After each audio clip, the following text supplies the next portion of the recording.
শুকর আদায় করি মহান রব্বুল ইজ্জতুল জালালের বারে গাহে ইলাহিতে যে মহান আল্লাহ তাআলা পবিত্র মাহে রমাদানের এই বিদায় লগ্নে একটি বেজোড় রাতকে সামনে রেখে আমাদেরকে মসজিদে সালাতুজ জোহর আদায়ের পর তাফসীরুল কোরআন মাহফিলে বসার তৌফিক দিলেন।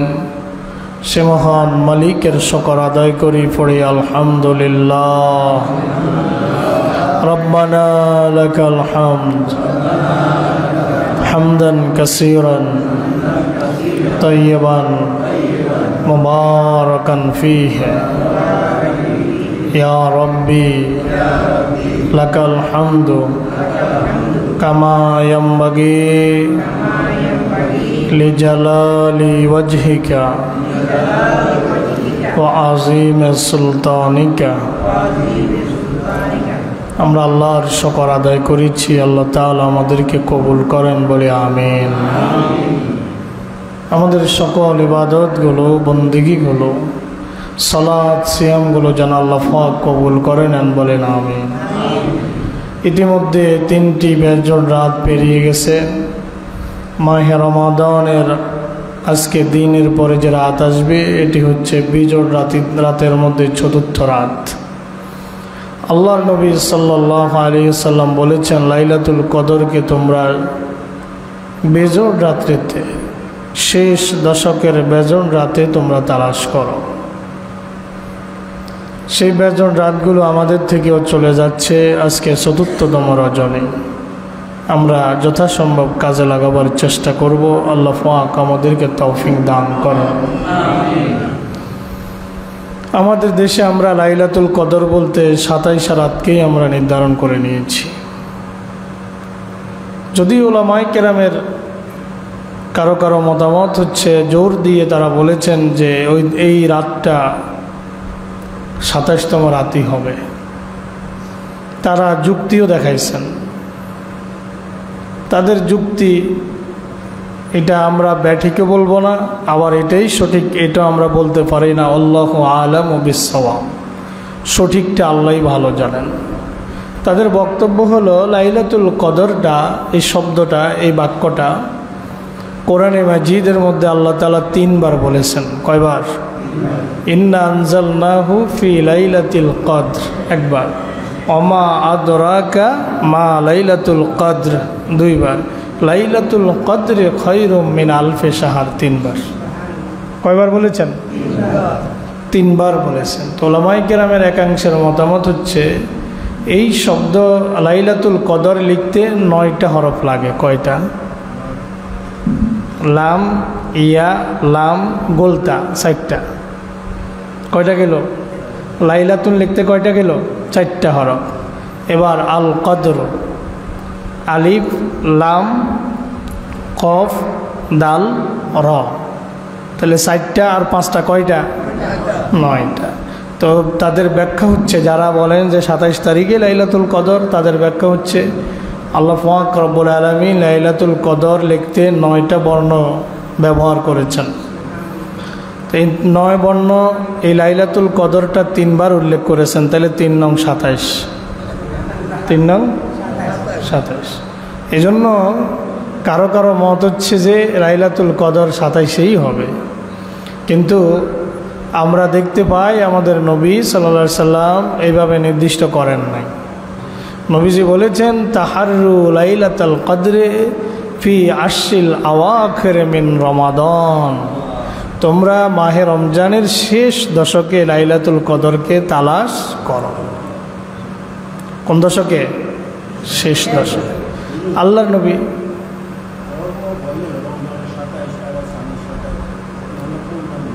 চাঁদের 27, চাঁদের 27। তো আপনার এটা হচ্ছে তাদের মতামত। তো রাসূল বলেছেন শেষ দশকে তোমরা লাইলাতুল কদরকে তালাশ করো।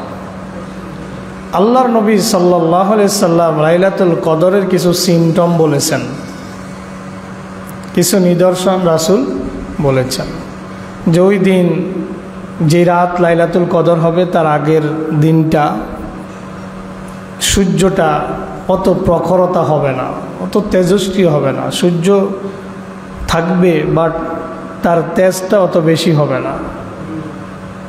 রাতটা তারকাময় স্নিগ্ধ থাকবে, কেমন যেন একটা আপনার জান্নাতি আবহ, মৃদুমন্দ একটা আবহ বিরাজ করবে। রাসূল কিছু সিমটমের কথা বলেছেন। আরেকখানা হাদিস, এটাও সহিহ হাদিস, রাসূল বলেছেন আমাকে লাইলাতুল কদরের নির্দিষ্ট দিন জানানো হয়েছিল। আমি উম্মতকে, আমার সাহাবীদেরকে সংবাদ দেওয়ার জন্য ঘর থেকে বের হয়েছি। বের হওয়ার পরে দেখলাম দুইজন ব্যক্তি ঝগড়া করতেছে। তাদের এই ঝগড়ার কারণে আমার জেহেন থেকে লাইলাতুল কদরের নির্দিষ্ট তারিখের কথা আল্লাহ ভুলাইয়া দিয়েছেন। এটাও হয়তো আল্লাহর একটা হিকমত, ঠিক কিনা? আল্লাহ চায় বান্দা একটু ইবাদত কম করুক না বেশি করুক? বেশি। বান্দা যেন এই রাত তালাশ করার জন্য পেরেশান থাকে, লাইলাতুল কদরকে তালাশ করার জন্য বান্দা যেন কি থাকে? পেরেশান থাকে। তাই জন্য আমরা দোয়া করব, 3টি রাত চলে গেছে আর সামনে 2টি রাত আছে। আমরা যতটুকু সম্ভব হয়েছি ইবাদত করেছি, তাহাজ্জুদ পড়েছি, তারাবি পড়েছি, আমরা ফজরের নামাজ জামাতে পড়েছি, আমরা জিকির আজকার তাসবিহ তাহলিল পড়েছি, কোরআন তেলাওয়াত করেছি। আল্লাহ পাক যেন কবুল করেন, বলেন আমিন। প্রিয় মুসল্লিয়ান আজম, আমরা গতকাল পর্যন্ত সূরা মারিয়ামের 87 নম্বর পর্যন্ত আলোচনা করেছি। আজকে 88 থেকে 98, আজকে সূরা মারিয়াম শেষ করব ইনশাআল্লাহ। আল্লাহ যেন তৌফিক দান করেন, বলি আমিন। কারণ আজকে আলোচনা যদিও আয়াত 11টা, কিন্তু এই আলোচনাগুলো ঘুরে ফিরে রিপিট হয়েছে। এই সূরার মধ্যে আল্লাহ পাক রব্বুল আলামিন তার কুদরতের কথাই বেশি বলছে। যারা প্রথম থেকে শেষ পর্যন্ত শুনেছেন, যারা দেখেছেন, আল্লাহ পাক তার ক্ষমতার কথাই সূরার আয়াতে আয়াতে বলেছে। তার অসীম ক্ষমতার কথা বলেছেন। দেখেন, হযরত ঈসা আলাইহিস সালাম এবং হযরতে মারিয়ামের কথা দিয়ে শুরু করেছেন। মনে আছে তো আপনাদের? হযরতে মারিয়াম আলাইহিস সালামের জন্ম দিয়ে শুরু করেছেন যে তার বাবা মা মান্নত করেছিল, একটি সন্তান যদি আমাকে দাও তাইলে সেটা বাইতুল মাকদাসের জন্য নজরানা পেশ করব, ওয়াকফ করে দেব। আল্লাহ পাক রব্বুল আলামিনের দোয়ায় তারা গর্ভবতী হলেন। হান্না বিনতে ফাখুজ হযরত ইমরানের স্ত্রী। হযরতে মারিয়াম পৃথিবীতে আসলেন, কিন্তু কন্যা সন্তান। মারিয়ামের মা বললেন, রব্বি ইন্নী ওয়াদাতুহা উনসা। নিয়ত করেছে, মান্নত করেছে যে বাইতুল মাকদাসের খেদমত করার জন্য দিবে। এখন ভূমিষ্ঠ হওয়ার পরে যখন দেখলো এটা তো কন্যা সন্তান, তখন আল্লাহরে কয় রব্বি ইন্নী ওয়াদাতুহা উনসা। আল্লাহ, এইটা বাইতুল মুকাদ্দাসের খেদমত কেমনে করবে? আমি তো একটা কন্যা জন্ম দিয়েছি।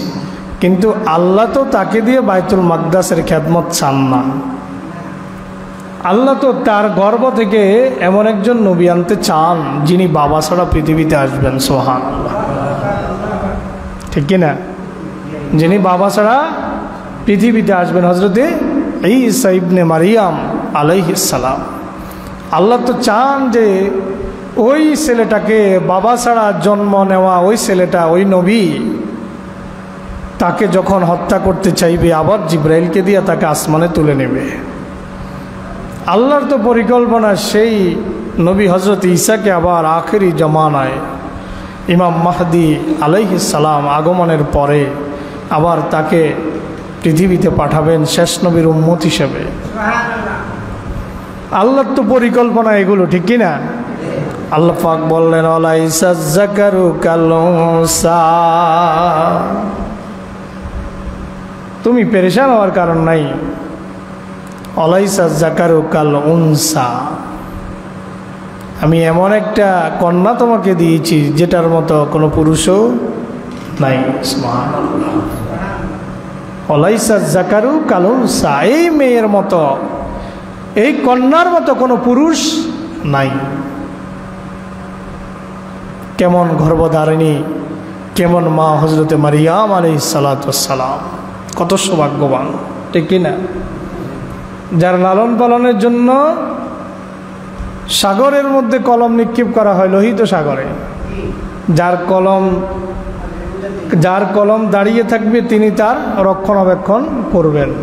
তাহলে এই সূরার শুরু থেকে হজরতে মারিয়াম, হজরত ঈসার জন্ম, হজরত মারিয়ামের খালু হজরতে জাকারিয়া আলাইহিস সালাম তার জান্নাতি খাবার বেমৌসুমি ফল তার সামনে দেখতে পেয়ে আল্লাহর কাছে ফরিয়াদ করছে যে তুমি যদি মারিয়ামকে বেমৌসুমি ফল দিতে পারো, আমাকেও আমার এই বার্ধক্য বয়সে সন্তান দিতে পারো।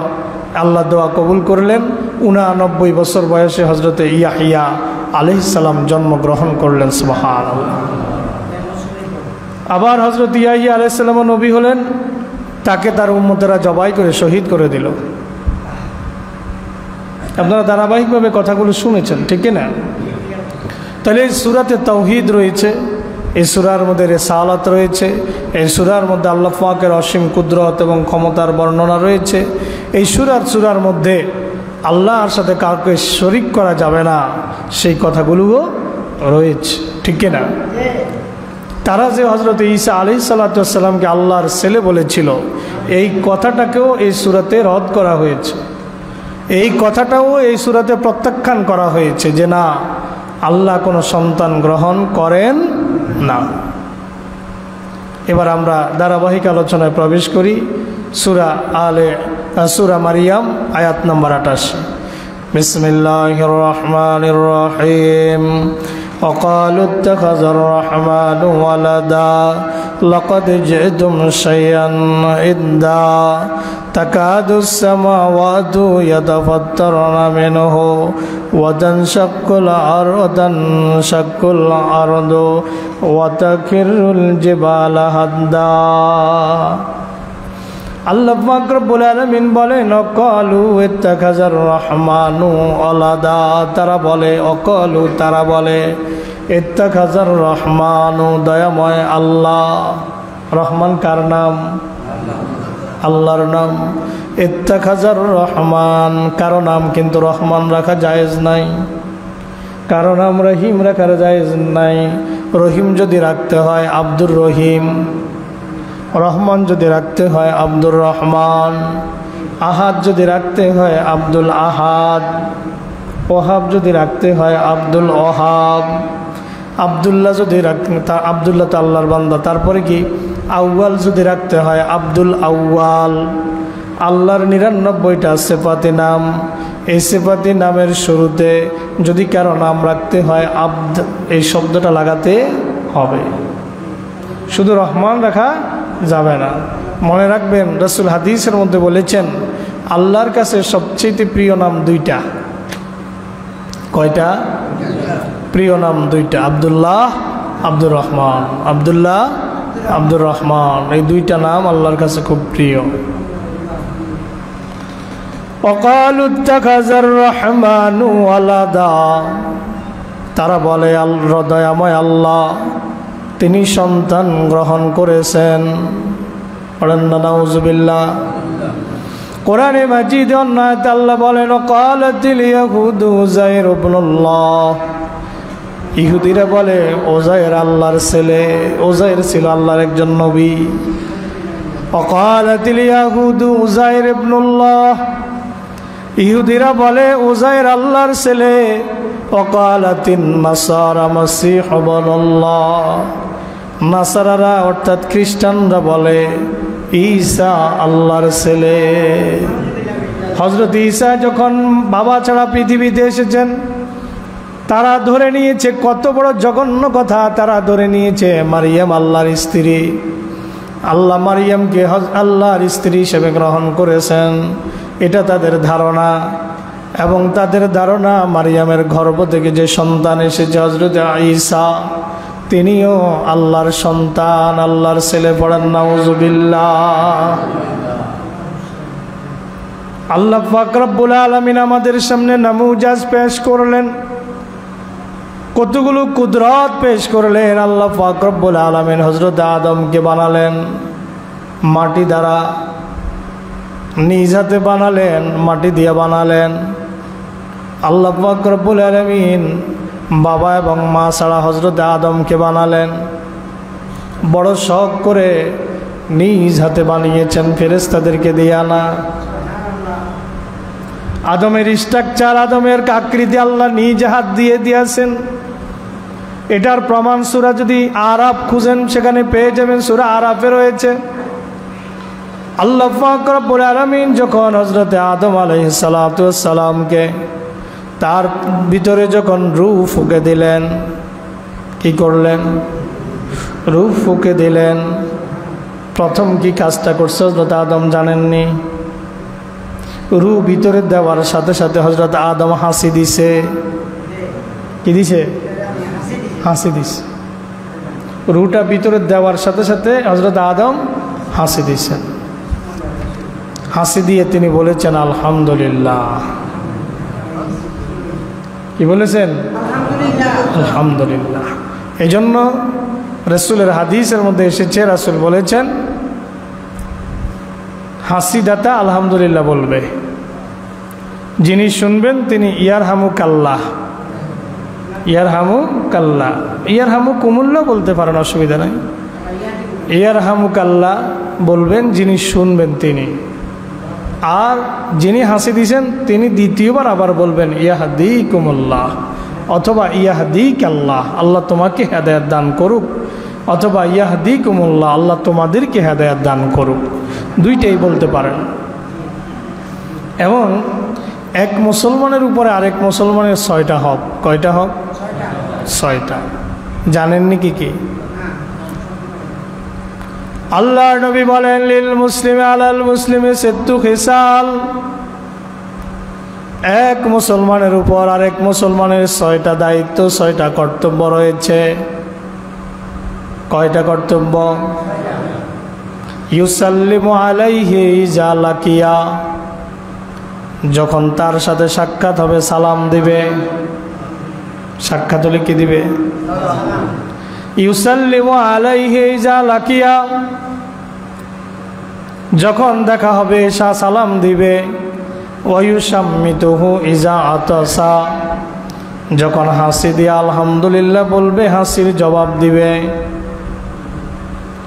ওয়ায়াউদুহু ইজা মারিদা, যখন অসুস্থ হবে যাইয়া তার সেবা করবে।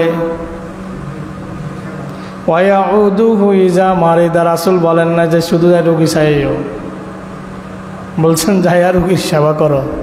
সুবহানাল্লাহ কইলেন না?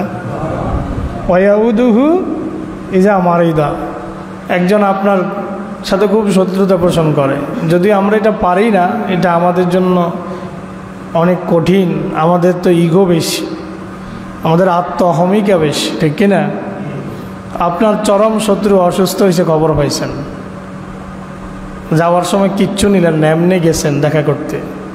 যাইয়া যদি বলেন কি হয়েছে তোমার? জ্বর হয়েছে। আচ্ছা ঠিক আছে, আমি একটু মাথায় পানি দিয়ে দিই, শরীরটা একটু, হাতটা একটু ম্যাসেজ করে দেই, চুলগুলো একটু টেনে দেই, একটু মাথাটা একটু ম্যাসেজ করে দেই। শত্রুতা যে কই ফালাইব আপনি কল্পনাই করতে পারবেন না, ঠিক কিনা? এই জন্য রাসূল বলেছেন সেলমান কতাকা ওয়াফু আম্মান যালামাকা ওয়া আহসিন ইলা মান আসা ইলাইকা, যে তোমার সাথে সম্পর্ক ছিন্ন করে তুমি তার সাথে সম্পর্ক স্থাপন করো। ওয়াফু আম্মান যালামাকা, যে তোমার প্রতি জুলুম করে তুমি তাকে ক্ষমা করে দাও। ওয়া আহসিন ইলা মান আসা ইলাইকা, যে তোমার প্রতি অসৎ আচরণ করে তুমি তার প্রতি ভালো আচরণ করো। বুখারী মুসলিমের বর্ণনা। কথা কি বুঝতে পেরেছেন? তাহলে বলছি 6টা হক। দেখলে সালাম দিবে, হাসি দিলে হাসির জবাব দিবে, অসুস্থ হইলে সেবা করবে। 4 নম্বর ওয়ায়াশহাদু হয়ে যা মাতা, যখন সে মৃত্যুবরণ করবে তার জানাজায় শরীক হবে। লিল মুসলিমি আলাল মুসলিমি সিত্তু খিসালিন ইয়াউদুহু ইজা মারিদা ওয়া ইয়াশহাদুহু ইজা মাতা ওয়া ইউজিবুহু ইজা দাআ। 5 নম্বর, যখন আপনাকে ডাকবে বিপদে পড়ে যখন আপনাকে ডাকবে, কোনো প্রয়োজনে ডাকবে, তার ডাকে সাড়া দেওয়া। 6 নাম্বার ওয়ায়ানসাহু লাহু ইযা গাবা আও শাহিদা, সে আপনার সামনে থাকুক বা পিছে থাকুক তার জন্য কল্যাণের দোয়া করা, তার কল্যাণ কামনা করা। আমরা সবাই একজন আরেকজনের সামনে খুব ভালো মানুষ, যে আমার মতো বন্ধু আপনার আর এক কেউ নাই, আমরা এরকম ভালো মানুষই দেখাই, আর পিছে গেলে বদনাম করতেও আমরা চিন্তা করি না। রাসূল বলছেন না, একজন মুসলিমের উপর আরেকজন মুসলিমের 6টা অধিকারের মধ্যে এটা অন্যতম একটা অধিকার হচ্ছে তার সামনেও তার ভালো কামনা করবে, পিছনেও তার কল্যাণ ভালো কামনা করবে। এক মুসলিম আরেক মুসলিমের অকল্যাণ কামনা করতে পারে না। আমরা তো সাধারণত নারিকেল আর সুপারির লোভে সামলাইতে পারি না। আমার গাছে নারিকেল কম দরে, আরেকজনের গাছের নারিকেল এক ভিড়ের মধ্যে 40টা, 50টা, 20টা, 30টা। আমরা দেখি না এরকম? তো এরকম দেখলে দেখা গেছে আমারটাই কম আছে, আমি ওদিকে তাকাইলাম আর কইলাম আল্লাহ আমারগুলা চোখে দেয় না।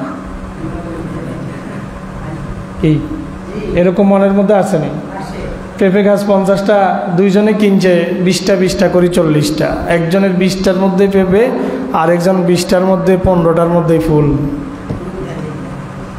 কিন্তু একসাথে কিনছে, এক লোকের থেকে কিনছে। কয় শুধু আমার লগে নিয়ে এরকম তো মন চায়। আমাদের সহ্য হয় না, ঠিক কি না? কিন্তু আল্লাহ বলেছেন, আল্লাহ রাসূল বলেছেন না, ওয়ায়ানসাহু লাহু ইযা গাবা আও শাহিদা। আপনারা কথা বুঝেননি আমার। আজকে কিন্তু আমি খুব দুর্বল, শারীরিকভাবে অনেক দুর্বল, বাড়িতে একটু পরিশ্রম করা লাগছে, এই জন্য তারাবির পরও কালকে 1-1.5 ঘন্টা পরিশ্রম করছি। তো এই জন্য শারীরিকভাবে খুব দুর্বল, কথা বলতে অনেক কষ্ট হয়।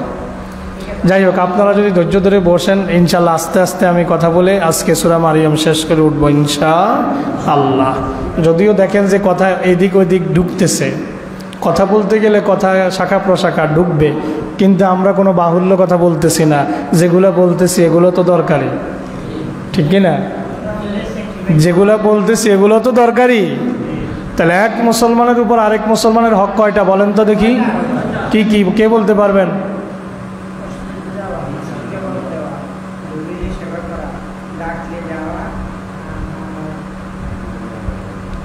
উপস্থিত অনুপস্থিত সর্বাবস্থায় তার জন্য কল্যাণের দোয়া করা, সে আপনার সামনে থাকুক অথবা পিছে থাকুক,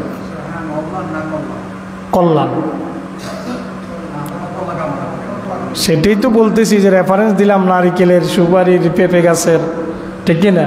নিজের ছেলেটা লিংথিং চিকন, আরেকজনেরটা নিজেরটা 6 মাসের ছোট, কিন্তু দেখতে হৃষ্টপুষ্ট, ওইটারে দেখলে কলজারা ফাটে যায়। এরকম আছে না নাই? কথা কন না, আছে না নাই? আছে না?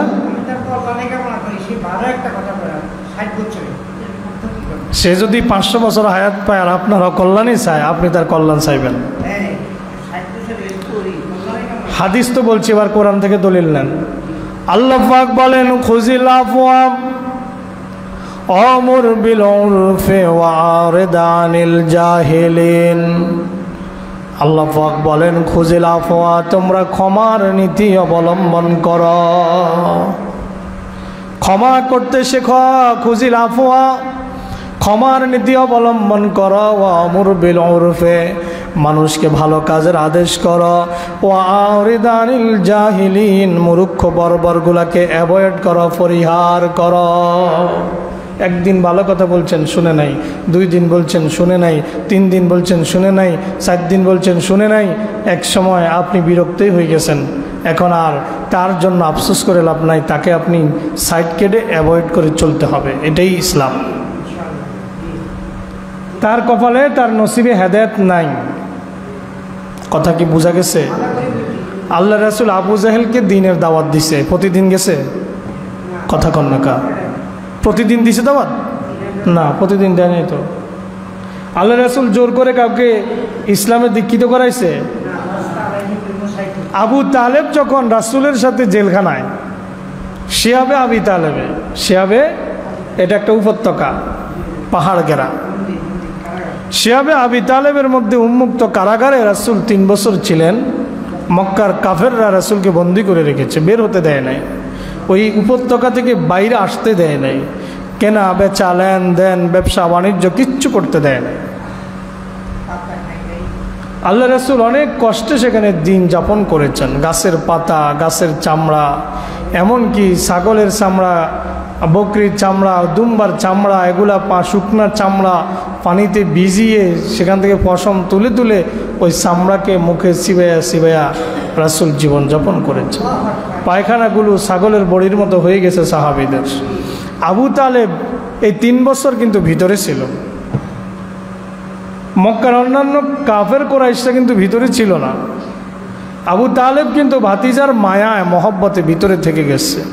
রাসূল চাইলে তো তাকে জোর করে কালেমা পড়াই দিতে পারতেন। এখন তো জেলখানার ভিতরে। রাসূল কি তা করেছেন? করেন নাই। হেদায়েতটা কপালে থাকতে হবে। যার নসিবে কালেমা আছে, হেদায়েত যার নসিবে আছে, ইনশাআল্লাহ সে হেদায়েত পাবে। ভারতের একজন বড় পুরোহিত, হিন্দুদের ডক্টর শিব শক্তি, আপনারা নাম শুনেছেন হয়তো, শিব শক্তি, সে ইসলাম গ্রহণ করেছে। তার কিসের অভাব ছিল? বালাখানা, তার হাদিয়া তোফা তাদের বাসায় কি দেয়? পুরোহিতকে তারা দেয় না? কি বলে পুরোহিতকে, যে তারা টাকা পয়সা ধন দৌলত কিচ্ছুর অভাব ছিল না ডক্টর শিব শক্তির। কিন্তু শিব শক্তি স্বপ্নে দেখেছেন, সুবহানাল্লাহ, আল্লাহর নবীকে স্বপ্নে দেখেছেন। শিব শক্তি ইসলাম গ্রহণ করেছেন। তার কিসের অভাব ছিল? কোটি কোটি রুফি তার কাছে আসতেছে, মাসে কোটি কোটি রুফি তার সামনে নজরানা আসতেছে। আরামে আয়েশের একটা জিন্দেগি তার ছিল। কিন্তু আল্লাহ তো তাকে এই কাজের জন্য পাঠায় নাই পৃথিবীতে। এই জন্য আল্লাহ তার নসিবে হেদায়েত দিয়ে দিছে। তাহলে ওয়ারিদ আনিল জাহিলিন 10 দিন বলেছেন, কিন্তু সে কিছুতেই দ্বীনের পথে ফিরে আসতে রাজি না, ভালো হইতে রাজি না। আমি ওই দিন আমার এলাকার আর কি যে কোনো একজন রোজা থাকে না, আমি জানছি। তা আমি আমার এক কাকা সম্পর্কে আমি বলি, আমার কাকারে বলছিলাম, আমি বলছি যে কাকা অমুকরে একটু বলি, রোজা তো থাকে না, আমি তো জানি, একটু তার কাছে যাই, একটু বলি। কাকা আমার নিষেধ করছে, কয় না যাইও না। কেন? যাই কোনো লাভ হবে না, তোমাকে গালি গালাজ থেকে শুরু করে হেন কথা নাই তোমাকে বলবে না। তার নসিবে হেদায়েত নাই, তার কাছে যাওয়ারও দরকার নাই। এরকম মানুষ সমাজে এখনো আছে।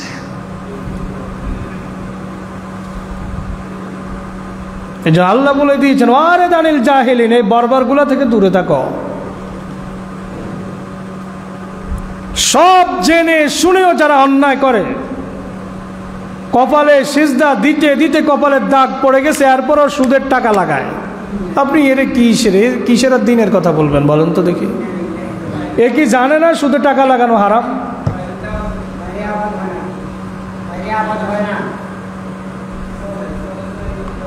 এ কি জানে না যে সুদে টাকা লাগানো হারাম? জানে কি না? জানে। কালকে রাতে আমাকে আমার একজন ভাই বলল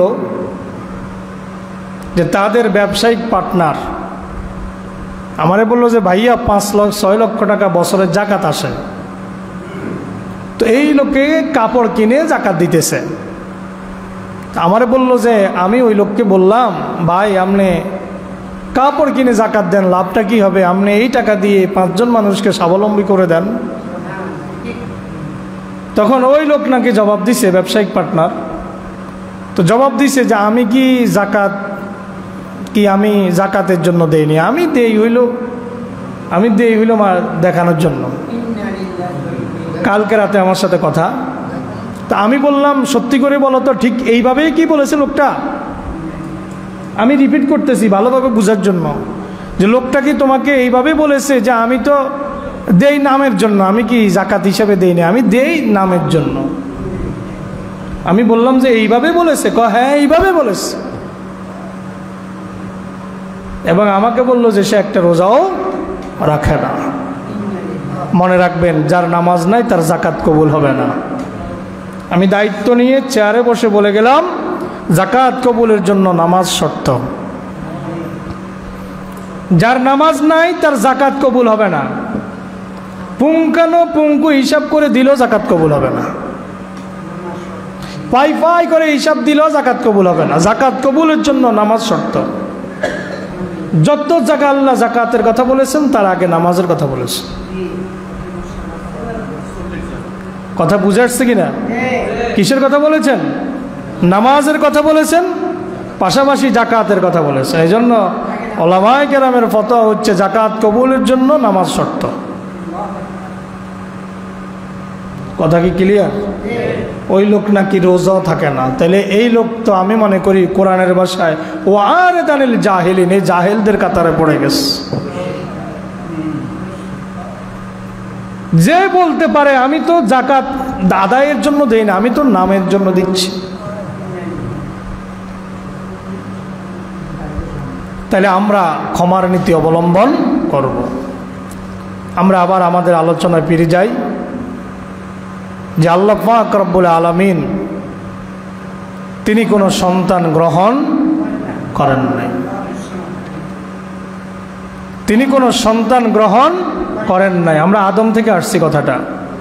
হযরত আদম আলাইহিস সালাতু ওয়াস সালাম আল্লাহ পাক রব্বুল আলামিন নিজ হাতে তাকে বানালেন। সূরা আরাফের কথা বলেছি, মনে আছে তো? আল্লাহ পাক রব্বুল আলামিন শয়তানকে যখন, সকল ফেরেশতাকে যখন নির্দেশ দিলেন উসজুদু লি আদামা, তোমরা আদমকে সিজদা করো, ফাসাজাদাল মালাইকাতু কুল্লুহুম আজমাউন, সকল ফেরেশতারা একত্রে আদমকে সিজদা করলো তাজিমান সিজদা। একজন সিজদা করলো না, সে হচ্ছে ইবলিস। আল্লাহ পাক ডাক দিয়ে বললেন, ইয়া ইবলিসু মা মানাকা তাসজুদা মা খলাকতু বিয়াদাইয়া, হে ইবলিস তোমাকে কিসে বারণ করলো আদমকে সিজদা করতে, যে আদমকে আমি আল্লাহ নিজ হাতে বানিয়েছি। সুবহানাল্লাহ। যে আদমকে আমি নিজ হাতে বানিয়েছি, যে আদমের স্ট্রাকচার কাঠামোটা আমি নিজ হাত দিয়া তৈরি করেছি, আদমের চেহারার ঘষা মাজা, কান তৈরি করা, চোখ তৈরি করা, ঠোঁট তৈরি করা, দাঁত তৈরি করা, মুখ তৈরি করা, জিহ্বা বানানো, প্রতিটা অঙ্গ প্রত্যঙ্গ আমি আল্লাহ নিজ হাত দিয়ে বানাইছি। সুবহানাল্লাহ। মা খলাকতু বিয়াদাইয়া, যাকে আমি নিজ হাত দিয়া বানাইছি তোমাকে কিসে বারণ করলো? ইবলিস বলে, আনা খয়রুম মিনহু, আমি তার চাইতে উত্তম, তার চাইতে শ্রেষ্ঠ। খলাকতানি মিন নারিন ওয়া খলাকতাহু মিন তিন, তুমি আমাকে বানিয়েছ আগুন দিয়ে, আদমকে বানিয়েছ মাটি দিয়ে, আগুনের তৈরি হয়ে আমি মাটির তৈরি আদমকে কিছুতেই সেজদা দিতে পারবো না। আল্লাহ বললেন, উখরুজ মিনহা ফাইন্নাকা রাজিম, যা যা তুই জান্নাত থেকে বেরিয়ে যা, তুই অভিশপ্ত হয়ে গেলি। লম্বা ঘটনা, এটা বলা আমার উদ্দেশ্য না। উদ্দেশ্য ছিল আদম আলাইহিস সালামকে আল্লাহ পাক রব্বুল আলামিন মা বাবা ছাড়া নিজ হাত দিয়া বানালেন। হযরতে ঈসা রূহুল্লাহ আলাইহিস সালামকে আল্লাহ পাক পিতা ছাড়া পৃথিবীতে দিলেন। আল্লাহ পাক রব্বুল আলামিন দেখালেন, আমি মা ছাড়া সৃষ্টি করতে পারি, বাবা ছাড়াও সৃষ্টি করতে পারি। আমি চাইলে মার মাধ্যমে, শুধু মার মাধ্যমে, বাবা ছাড়াও সৃষ্টি করতে পারি। আমি চাইলে মাটি দিয়া বানাতে পারি, চাইলে হাড্ডি দিয়েও মানুষ বানাতে পারি। সুবহানাল্লাহ। হযরত আদমের বাম পাজরের হাড় দিয়া হযরতে হাওয়াকে বানালেন, আদমকে বানালেন মাটি দিয়া, হাওয়াকে বানালেন আদমের বাম পাজরের হাড় দিয়া। হযরতে ঈসাকে বানালেন বাবা ছাড়া। হযরতে জাকারিয়াকে সন্তান দিলেন 89 বছর বয়সে। হযরতে ইয়াহইয়া আবার হযরত ইব্রাহিমকে ইসমাইল দান করলেন ৮৬ বছর বয়সে, ইসহাক আলাইহিস সালামকে দান করলেন ৯৯ বছর বয়সে। এই সূরা মারইয়ামের পরতে পরতে আল্লাহ পাক তার এই কুদরতের কথাগুলো বলেছেন, সুবহানাল্লাহ। আর আমরা সন্তানের জন্য ইয়া খাজা কুস্তু আজা ফেটতো ভারজা, ইয়া খাজা তু মে এক লারকা দে, হে খাজা তুই আমার একটা ছেলে দে। খাজার কাছে ছেলে চায়, খাজা কি ছেলে দিতে পারে? ছেলে দেওয়ার মালিক কে? মেয়ে দেওয়ার মালিক কে? আল্লাহ বলে আমি যাকে ইচ্ছা ছেলে দেই, যাকে ইচ্ছা মেয়ে দেই, যাকে ইচ্ছা ছেলে মেয়ে দুইটাই দেই, যাকে ইচ্ছা আমি আল্লাহ বন্ধা রাখি, কিছুই দেই না। কাউকে দিয়া পরীক্ষা করি, কাউকে না দিয়া আমি আল্লাহ পরীক্ষা করি, সুবহানাল্লাহ। সব তার কুদরতের খেলা, তার কোনো কাজ হিকমত থেকে খালি নয়, তার প্রতিটা কাজের পিছনেই হিকমত আছে, যেটা আমাদের স্বাভাবিক বুদ্ধি বিবেচনায় আসে না। আমাদের আসবে কেমনে? নবীদের পর্যন্ত অনেক কিছু বিবেচনায় আসে নাই, যেটা সূরা কাহাফ পড়লে হযরতে খিজির এবং হযরতে মূসার ঘটনাগুলি যদি পড়েন তাহলে দেখবেন যে এই নৌকা দিয়া পার হইল, ওই নৌকা ফুটা করে দিল, ঠিক কি না? যেই নৌকা দিয়া পার হইল ওই নৌকায় কি করে দিল? ফুটা করে দিল। বেটার ছেলেকে হত্যা করে ফেললো, একটাই ছেলে, ওইটাকে হত্যা করে ফেলছে। আবার ভাঙ্গা দেওয়ালকে নিজ হাতে আবার দেওয়াল ঠিক করে দিল, সুবহানাল্লাহ। হযরতে মূসারে কয় তুমি আমার সাথে যাইতে পারবা না, যাইতে পারবা না, তুমি তো যাইলে আমার সাথে যাইলে একটা শর্ত আছে। কয় কি? আমি যা করি কোনো সাউন্ড নাই, তোমার পছন্দ হইল শব্দ নাই, না পছন্দ হইল শব্দ নাই। আচ্ছা ঠিক আছে। নৌকা পার হইছে, পার হইয়া ওই পাড়ে যায় ফুটা করে দিচ্ছে। কয়টা বুঝি কাজ করলেন? এটা কাজ করলেন। নৌকা, যেই নৌকা দিয়ে আমরা পার হইলাম, গরিব বেচারার নৌকা আপনি ফুটা করে দিলেন। কইছি না তুমি আমার সাথে পারবা না, ঠিক আছে তোমার আর আমার এখানে। কয় না না আর কইতাম না, আর কইতাম। হ্যাঁ, আমি সেদিকে ঢুকলে আমার ওই দিকে পুরো আলোচনা আজকে চলে যাবে। এটা লম্বা ঘটনা, লম্বা আলোচনা। সূরা কাহাফে ঢুকতে হবে একটু। তা আমি ইঙ্গিত দেওয়া উদ্দেশ্য যে সব কিছু কিন্তু নবীদেরও অনেক সময় বুঝতে কষ্ট হয়েছে। তা আপনি সব আল্লাহর কুদরত বুঝবেন কেমনে? কেমনে বুঝবেন? সকালে ধনী বিকালে ফকির বানায়া দেয়, ঠিক কিনা? সকালবেলার বাদশাহ বিকালবেলার ফকির হয়ে যায়। কার খেলা এগুলা? কেউ প্রাসাদে জাজিমের উপরে ঘুমায়ও শুয়েও ঘুম নাই, কেউ সদরঘাটের মধ্যে ইট মাথার তলে দিয়েও, অথবা দেখেছি যারা টুকরি টুকরি দিয়ে বিভিন্ন কাজ করে, টুকরির ভিতরে মাথাটা ঢুকায়া, অথবা ভ্যান গাড়ির মধ্যে ঘুমায়। শীতের মধ্যে প্লাস্টিক গায়ে দিয়ে সদরঘাটের মধ্যে ঘুমিয়ে থাকে, সালার বস্তা গায়ে দিয়ে ঘুমিয়ে থাকে। কি আরামের ঘুম যাচ্ছে। আবার কেউ কেউ ঘুমের জন্য উচ্চ মাত্রার ট্যাবলেট গ্রহণ করেও তার চোখে কি নাই? ঘুম নাই।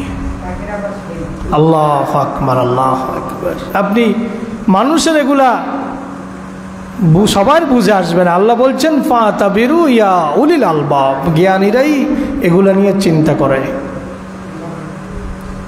যাদের চক্ষু আছে, ফাতাবিরু ইয়া উলিল আবসার, এই চোখ না, অন্তরের চোখ যাদের খোলা, চিন্তা করার চোখ যাদের খোলা আছে, তারা এগুলা থেকে তাদের জন্য নিদর্শন রয়েছে। কার কথা? আল্লাহর কথা। লঞ্চের মধ্যে আগুন লাগলো, এই যে গত বছর রমজানে বরিশালে লঞ্চের মধ্যে আগুন লাগলো। সাগরের মধ্যে লঞ্চ, নদীর মধ্যে লঞ্চে আগুন লাগছে। লঞ্চের মধ্যে আগুন লাগতেছে, যে পানি দিয়া লঞ্চ আগুন নিবায়, সেই পানির উপরে লঞ্চের মধ্যে আগুন লাগছে। মাঝে মধ্যে আপনারা যদি কি বলে এটাকে, দাবানলের কথা যদি আপনারা সার্চ দেন, দেখবেন যে সমুদ্রের মধ্যে মাঝে মধ্যে আগুন জ্বলে ওঠে। পানি আগুন নিবায় আর সে পানির ভিতরে দাউ দাউ করে আগুন জ্বলতেছে। এগুলো কার কুদরত? আল্লাহর কুদরত। তাহলে সূরা মারিয়ামে আল্লাহর কিছু কুদরতের কথা আলোচনা করা হয়েছে, আমরা সেগুলো দেখিয়েছি। আল্লাহ পাক রব্বুল আলামিন, আমরা যখন মূসা আলাইহিস সালামের আলোচনায় ঢুকেছি সেখানে আমরা দেখিয়েছি যে তাদেরকে পঙ্গপাল দিয়ে, আল্লাহ পাক তাদেরকে পঙ্গপাল দিয়ে, ফড়িং দিয়ে, পঙ্গপাল দিয়ে আল্লাহ পাক রব্বুল আলামিন তাদেরকে শাস্তি দিয়েছেন। এমন ফড়িং দিয়েছেন যেই ফড়িং শুধু তাদের ফসল খাইছে তা না, তাদের ঘরের আসবাবপত্র, খাট পালং চেয়ার টেবিল সব খেয়ে ফেলত।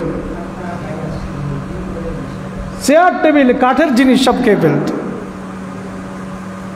এগুলো আল্লাহর কুদরত। আল্লাহ বলেন অকালু ইত্তাখাযার রহমানু ওয়ালাদা, তারা দয়াময় আল্লাহর জন্য সন্তান সাব্যস্ত করে, তারা বলে দয়াময় আল্লাহ সন্তান গ্রহণ করেছেন। পড়েন নাউযুবিল্লাহ। লাকাদ জিতুম শাইআন ইদ্দা, মারাত্মক বাজে কথা তোমরা তৈরি করেছ আল্লাহর জন্য। লাকাদ জিতুম, তোমরা নিয়ে এসেছ, শাইআন ইদ্দা, খুবই বাজে কথা, খুবই বাজে কথা, খুবই কঠিন কথা, খুবই ভারী কথা, খুবই নিকৃষ্ট এবং জঘন্য কথা তোমরা আল্লাহর জন্য বলেছ। তাকাদুস সামাওয়াতু ইয়াতাফাত্তারনা মিনহু ওয়া তানশাক্কুল আরদু ওয়া তাখিরুল জিবালা হাদ্দা, তোমরা আল্লাহর সন্তান সাব্যস্ত করেছ। তোমাদের এই কাণ্ড দেখে তাকাদুস সামাওয়াতু ইয়াতাফাত্তারনা, আকাশ পেটে যাওয়ার উপক্রম হয়েছে। ওয়া তানশাক্কুল আরদু, জমিন বিদীর্ণ হয়ে যাওয়ার উপক্রম হয়েছে। ওয়া তাখিরুল জিবালু হাদ্দা, পাহাড়গুলো ভেঙ্গে পড়ার উপক্রম হয়েছে। কি বুঝলেন? তোমরা আল্লাহর জন্য এমন নিকৃষ্ট কথা রচনা করেছ, তোমাদের কথার কারণে আসমান ফেটে পড়ার উপক্রম হয়েছে। আসমান ফাটতে পারে নাই, ফেটে পড়ে নাই, কারণ আমি বারণ করেছি। আমি চাই নাই বলে আসমান ফেটে পড়ে নাই।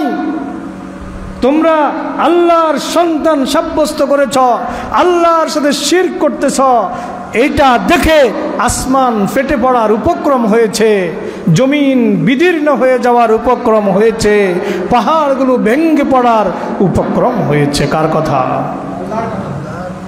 আমরা একটু তাফসীরের মধ্যে প্রবেশ করি।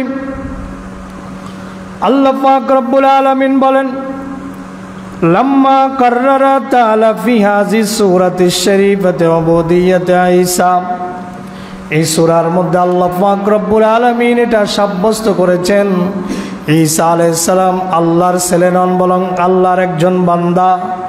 ওয়া যাকারা খলকিহি মিন মারিয়ামা বিলা আবিন, মুফাসসির বলেন, এবং এটা সাব্যস্ত করেছেন আল্লাহ তাআলা যে তিনি পিতা ছাড়াও সন্তান দিতে পারেন, যেটা মারিয়ামকে দিয়েছেন। সারা আফি মাকামিল ইনকারে আলা মান জামান লাহু আলাদান, আল্লাহ পাক প্রত্যাখ্যান করেছেন যারা আল্লাহর জন্য সন্তানকে সাব্যস্ত করে। ইন্নাহু লা ইলাহা ইল্লাহু, তিনি ছাড়া কোনো ইলাহ নাই। মুফাসসির বলেন ওয়া আন্নাহু লা শারীকা লা, তার কোনো শরীক নাই। ওয়ালা নাজির আলা, তার কোনো দৃষ্টান্ত নাই। ওয়ালা নাজির আলা, তার কোনো দৃষ্টান্ত নাই। ওয়ালা ওয়ালাদা লাহু, তার কোনো সন্তান নাই। ওয়ালা সাহিবাতা লাহু, তার স্ত্রী নাই। ওয়ালা কুফুয়া লাহু, তার সমকক্ষ কেউ নাই। বালহুয়াল আহাদুস সামাদ, বরং তিনি হচ্ছেন এক এবং অদ্বিতীয়, তিনি হচ্ছেন স্বনির্ভর। আল্লাহু আকবার। কুল হুয়াল্লাহু আহাদ আল্লাহুস সামাদ লাম ইয়ালিদ ওয়া লাম ইউলাদ ওয়া লাম ইয়াকুল লাহু কুফুয়ান আহাদ। হে নবী, আপনি বলে দিন আল্লাহু আহাদ, আল্লাহ এক। কুল হুয়াল্লাহু আহাদ, আল্লাহ এক এবং অদ্বিতীয়। আল্লাহুস সামাদ, আল্লাহ স্বনির্ভর। আল্লাহ কারো মুখাপেক্ষী না, সবাই আল্লাহর মুখাপেক্ষী। আল্লাহ কারো মুখাপেক্ষী না, সবাই আল্লাহর মুখাপেক্ষী। আল্লাহুস সামাদ লাম ইয়ালিদ ওয়া লাম ইউলাদ, তিনি কাউকে জন্ম দেন নাই এবং তিনিও জন্মগ্রহণ করেন নাই। ওয়া লাম ইয়াকুল লাহু কুফুয়ান আহাদ, তার সমকক্ষ কেউ নাই? আছে নাকি? আল্লাহর নবীর একজন সাহাবী, সূরা ইখলাসের তাফসীরের মধ্যে পড়লাম, আল্লাহর নবীর একজন সাহাবী প্রতি ওয়াক্ত নামাজে, প্রতি রাকাত নামাজে সূরা ফাতিহা পড়তেন, একটা কেরাতও পড়তেন, পড়ার পরে প্রত্যেক রাকাতে সূরা ইখলাস পড়তেন। কি পড়তেন? সাহাবীরা রাসূলের কাছে সংবাদ দিলেন। তাফসীর ইবনে কাসিরের মধ্যে হাদিসটা এসেছে, সাহাবীরা রাসূলের কাছে সংবাদ দিলেন, ইয়া রাসূলুল্লাহ, অমুক লোকটা প্রতি রাকাত নামাজে কেরাতের পরে সূরা ইখলাস পড়ে। আল্লাহর নবী বললেন, যাও তাকে জিজ্ঞেস করো সে কেন প্রতি রাকাতে কেরাতের পরেও সূরা ইখলাস পড়ে। কেরাতেই তো তার জন্য কাফি হয়ে যায়, যথেষ্ট হয়ে যায়। সাহাবীরা গেলেন, তাকে জিজ্ঞেস করলেন, কেন তুমি প্রত্যেক রাকাতে কেরাতের পরে সূরা ফাতিহা পড়ো? সাহাবী জবাব দিল, সূরা ফাতিহা পড়তে আমার কাছে ভালো লাগে, আমি পছন্দ করি। সূরা ইখলাসকে আমার কাছে পছন্দ, আমি সূরা ইখলাস প্রতি রাকাতে পড়তে পছন্দ করি। আল্লাহর নবী সাল্লাল্লাহু আলাইহি সাল্লামের কাছে সাহাবীরা এসে সংবাদ দিলেন, ইয়া রাসূলুল্লাহ, সে বলেছে সে সূরা ইখলাসকে ভালোবাসে, পছন্দ করে, এই জন্য প্রতি রাকাতেই সূরা ইখলাস পড়ে। আল্লাহর নবী বললেন, যাও তাকে সংবাদ দিয়া দাও, সে যেরকম সূরা ইখলাসকে ভালোবাসে ঠিক সেইভাবে আল্লাহ তাকে ভালোবাসে,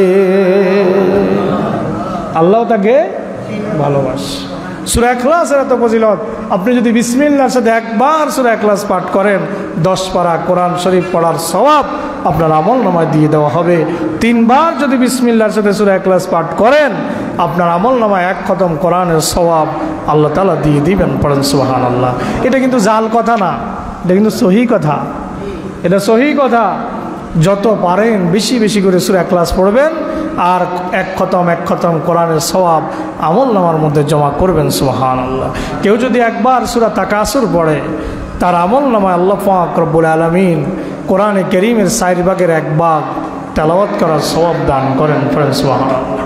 কেউ যদি একবার সূরা জিলজাল পড়ে, ইজা জুলজিলাতিল আরদু জিলজালাহা, তার আমলনামায় আল্লাহ পাক রব্বুল আলামিন কি করেন? কোরআনে কারীম 4 ভাগের 1 ভাগ পড়ার সওয়াব তার আমলনামায় দিয়ে দেন। সুবহানাল্লাহ। কেউ যদি সূরা নাসর, ইজা জাআ নাসরুল্লাহি ওয়াল ফাত, এই সূরাটা যদি কেউ একবার পড়ে তার আমলনামায় কোরআনে কারীমের 4 ভাগের 1 ভাগ তেলাওয়াত করার সওয়াব তার আমলনামায় আল্লাহ পাক দান করেন। সুবহানাল্লাহ। 7.5 পারা পরিমাণ, 7.5 পারা পরিমাণ পড়ার সওয়াব, তেলাওয়াতের সওয়াব আল্লাহ তার আমলনামায় দান করেন। আর কেউ যদি প্রতিদিন 4টা সূরা একসাথে করে পড়ে, কয়টা সূরা? 4টা সূরা, আল্লাহ পাক রব্বুল আলামিন তার অভাব অনটন মোচন করে দেন। সুবহানাল্লাহ। সূরা জিলজাল, সূরা তাকাসুর, সূরা নাসর, সূরা ইখলাস, কয়টা সূরা? মনে রাখবেন কয়টা সূরা? সূরা জিলজাল পারেন তো? তারপরে দ্বিতীয় পড়বেন সূরা তাকাসুর। কি পড়বেন? সূরা তাকাসুর। 3 নম্বরে পড়বেন সূরা নাসর, ইজা জাআ নাসরুল্লাহি ওয়াল ফাত। 4 নম্বরে পড়বেন সূরা ইখলাস। নিয়তের সাথে, ইয়াকিনের সাথে যদি পড়তে পারেন আপনার অভাব অনটন আল্লাহ তাআলা দূর করে দিবে। আল্লাহ পাক আমাদেরকে আমল করার তৌফিক দেন, বলেন আমিন। আল্লাহ পাক বলেন, তাকাদুস সামাওয়াতু ইয়াতাফাত্তারনা, তারা আল্লাহর সাথে সমকক্ষ সাব্যস্ত করে, তারা আল্লাহর সন্তান সাব্যস্ত করে। তাদের এই কাণ্ডগুলো, তাদের এই কীর্তিকলাপগুলো দেখে আকাশ পেটে পড়ার উপক্রম হয়। ওয়াতানশাকুল আরদু, জমিন বিদীর্ণ হওয়ার উপক্রম হয়। ওয়াতাখিরুল জিবালা হাদ্দা, এবং পাহাড়গুলো ভেঙে পড়ার উপক্রম হয়। মুফাসসির বলেন, ইন্না শিরকা ফাজাত মিনহুস সামাওয়াতি ওয়াল আরদাল জিবালি ওয়া জামিউল খালাইকিল সাকালাইন। মানুষ আর জিন ছাড়া কেউ আল্লাহর সাথে শিরক করে না। মানুষ এবং জিন ছাড়া আল্লাহর সাথে কেউ শরীক করাকে এত ভয় করে, তারা আকাশ মনে করে সে ফেটে যাবে, জমিন মনে করে বিদীর্ণ হয়ে যাবে, পাহাড় মনে করে সে টুকরো টুকরো হয়ে যাবে, ভেঙ্গে পড়ে যাবে। মুফাসসির বলেন যে মানুষ এবং জিন ব্যতীত আর কেউ এহেন কাজ করে না। জামিউল খালায়েক, আল্লাহর যত সৃষ্টি আছে সকল সৃষ্টি তারা ভয়ে কেঁপে উঠে। মানুষ যখন আল্লাহর সাথে আল্লাহর সন্তান সাব্যস্ত করে তারা ভয়ে কেঁপে উঠে। মুফাসসির বলেন ফাকাদাত তাজুলু মিনহু লিআজমাতিল্লাহ, আল্লাহর আজমত, আল্লাহর সম্মান, আল্লাহর ইজ্জতের কথা চিন্তা করে সেগুলো বিদীর্ণ হওয়ার, সেগুলো নুয়ে পড়ার, সেগুলো বিদীর্ণ হয়ে যাওয়ার উপক্রম হয়ে যায়। ওয়াকামা লা ইয়ানফাউ মা শিরকে সানাল মুশরিকে, এখানে একটা ফতোয়া। অনেক সময় মুশরিকরা যারা আল্লাহর সাথে শরীক করে তারা অনেক দাতব্য প্রতিষ্ঠান করে, অনেক চ্যারিটি প্রতিষ্ঠান করে, অনেক সামাজিক প্রতিষ্ঠান করে, আছে না? এখন আপনারা যদি প্রশ্ন করেন হুজুর ইহুদি নাসারারা তো কোটি কোটি টাকা আল্লাহর রাস্তায় দান করে, মানে গরিব দুঃখীরে দান করে, এখন অনেক ভালো কাজ করে, রুগীদের চিকিৎসা সেবা দেয়, কত ভালো কাজ করে, আছে তো এরকম বিধর্মীদের মধ্যে আছে না? আছে। এখন এদের এই ভালো কাজের কি হবে? তাফসীরে স্পষ্ট করে বলে দেওয়া হয়েছে লা ইয়ানফাউ মা শিরকে ইহসানুল মুশরিক, যদি কোনো ব্যক্তির মধ্যে শিরক থাকে, আল্লাহর সাথে শরীক করে, তার কোনো ভালো কাজ তার কোনো উপকারে আসবে না। আল্লাহর সাথে শিরক করলে কোনো ভালো কাজ তার দুই আনার কোনো উপকারে আসবে না কিয়ামতের দিন। তবে হ্যাঁ, তাদের ভালো কাজের বিনিময়টা আল্লাহ তাদেরকে দুনিয়াতে দিয়ে দেন। তাদের ভালো কাজের বিনিময় আল্লাহ তাদেরকে দুনিয়াতে কোনো না কোনোভাবে দিয়ে দেন, কারণ পরকালে তাদের জন্য কিছুই বাকি থাকবে না। এই জন্য আমাদেরকে ওয়াহদানিয়তের উপরে থাকতে হবে। কিসের উপরে? আল্লাহ এক, লা শারীকা লাহ। আল্লাহ রাসূল বলেছেন লা তুশরিক বিল্লাহি ওয়া ইন কুতিতা আও হুররিকতা, আল্লাহর সাথে শরীক করা যাবে না। যদি তোমাকে জ্বালিয়ে দেওয়া হয় আগুনের মধ্যে, যদি তোমাকে কেটে টুকরা টুকরো করা হয়। আমি সূরা মারিয়ামের তাফসীর করতে গিয়ে আপনাদেরকে সূরা বুরুজে নিয়ে গিয়েছিলাম, মনে আছে তো?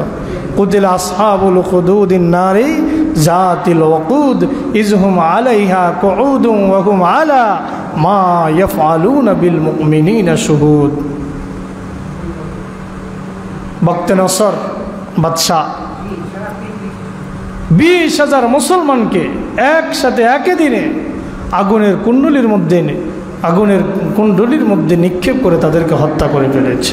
সেই কথা সূরা বুরুজের মধ্যে আল্লাহ পাক রব্বুল আলামিন উল্লেখ করেছেন। আল্লাহ বলেছেন ওমা নাকামু মিনহুম ইল্লা আইয়ুমিনু বিল্লাহিল আজিজিল হামিদ, তাদের কোনো অপরাধ ছিল না, অপরাধ এটাই ছিল যে শুধু তারা দয়াময়, মেহেরবান, মহা পরাক্রমশালী, প্রশংসিত আল্লাহর প্রতি ঈমান এনেছে।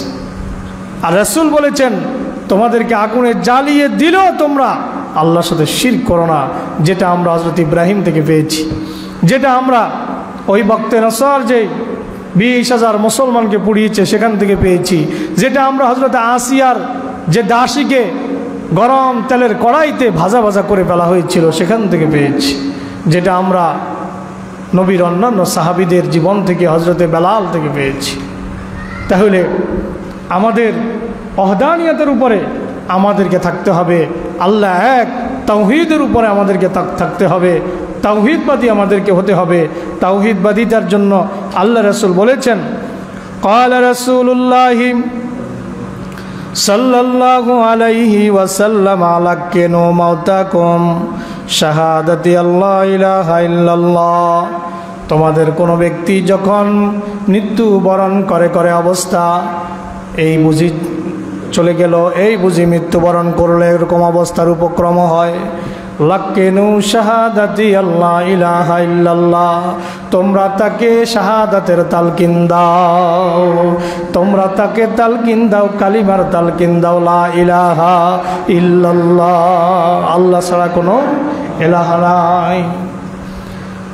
আল্লাহর নবী বলেন ফামান ক্বালাহা ইনদা মাউতিহি ওয়াজাবাত লাহুল জান্নাহ, যে ব্যক্তি মৃত্যুকালীন সময়ে শাহাদাতান পাঠ করবে, এই কথার সাক্ষ্য দিবে আল্লাহ ছাড়া কোনো ইলাহ নাই, দাখালাল জান্নাহ, ওই ব্যক্তিকে আল্লাহ পাক রব্বুল আলামিন জান্নাত দিয়া দিবেন। অন্য একটা হাদিসের মধ্যে এসেছে, রাসূল বলেছেন, যার শেষ কালেমা হবে লা ইলাহা ইল্লাল্লাহ দাখালাল জান্নাহ, সে জান্নাতে যাবে।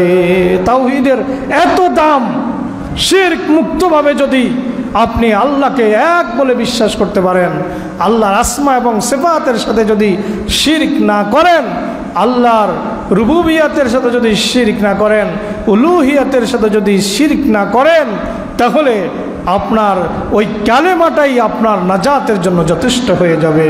হ্যাঁ, আপনার কবিরা গুনার কারণে, সালাত সিয়াম ত্যাগ করার কারণে কোটি কোটি বছর জাহান্নামে জ্বলা লাগবে, কিন্তু ওই কালেমা থাকার কারণে একটা সময় জান্নাতে যেতে পারবে।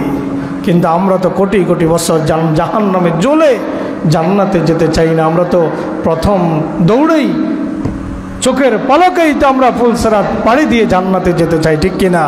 আল্লাহ পাক আমাদের সবাইকে কবুল করেন, বলেন আমিন। আল্লাহর নবী বলেন, সাহাবীরা প্রশ্ন করলেন, ইয়া রাসূলুল্লাহ ফামান ক্বালাহা ফি সিহহাতিহি, আপনি তো বললেন মৃত ব্যক্তি যদি লা ইলাহা ইল্লাল্লাহ বলে আল্লাহ তাকে জান্নাতে প্রবেশ করাবে। এখন কোনো ব্যক্তির মৃত্যু আসে নাই, সুস্থ সবল ভালো মানুষ, মৃত্যুর কোনো সিমটম নাই, সুস্থ সবল ভালো মানুষ, এই লোকটা যদি লা ইলাহা ইল্লাল্লাহ পড়ে তাহলে কি হবে? আল্লাহর নবী বলেন তিলকা আওজাবা ওয়া আওজাবা, আল্লাহর নবী বলেন তার জন্য জান্নাত ওয়াজিব, জান্নাত ওয়াজিব, সুবহানাল্লাহ, তার জন্য জান্নাত ওয়াজিব, জান্নাত ওয়াজিব, দুইবার বলেছেন রাসূল, তার জন্য জান্নাত ওয়াজিব, জান্নাত ওয়াজিব। এই জন্য লা ইলাহা ইল্লাল্লাহর মর্যাদা আছে না নাই? আছে। সুম্মা ক্বালা, এবার রাসূল বলতেছেন, খুব মনোযোগ, হাদিসটা সহিহ হাদিস। আল্লাহর নবী বলতেছেন, আল্লাযী নাফসি বিয়াদিহি, ওই সত্তার কসম যার হাতে আমার প্রাণ, লাউ জিয়া বিস সামাওয়াতি ওয়াল আরদিনা মা ফিহিন্না মা বাইনাহুন্না মা তাহতাহুন্না। খুব মনোযোগ, আল্লাহ রাসূল বলেন লাউত করা হয়, অমা ফিহিন্না, আসমানের মধ্যে যা আছে, আছে না? প্রথম আসমানের পরে দ্বিতীয় আসমান পর্যন্ত আবার 500 বছরের রাস্তা ফাঁকা। প্রথম আসমান থেকে দ্বিতীয় আসমান ঠিক এতটুকু খালি ফাঁকা, দ্বিতীয় আসমান থেকে তৃতীয় আসমান ঠিক এতটুকু খালি ফাঁকা, এইভাবে 7 আসমান।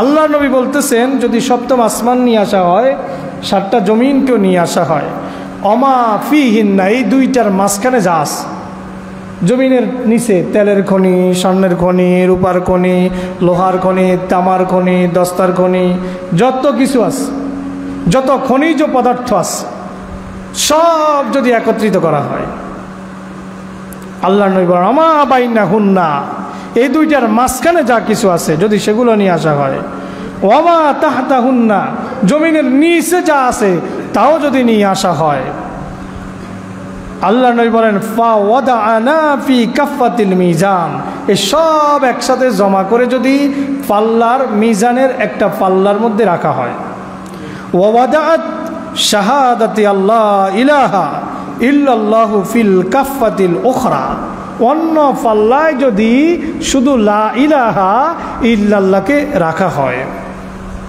লা রাজাহাত বিহিন্না, তাহলে লা ইলাহা ইল্লাল্লাহর ওজন বেশি হবে।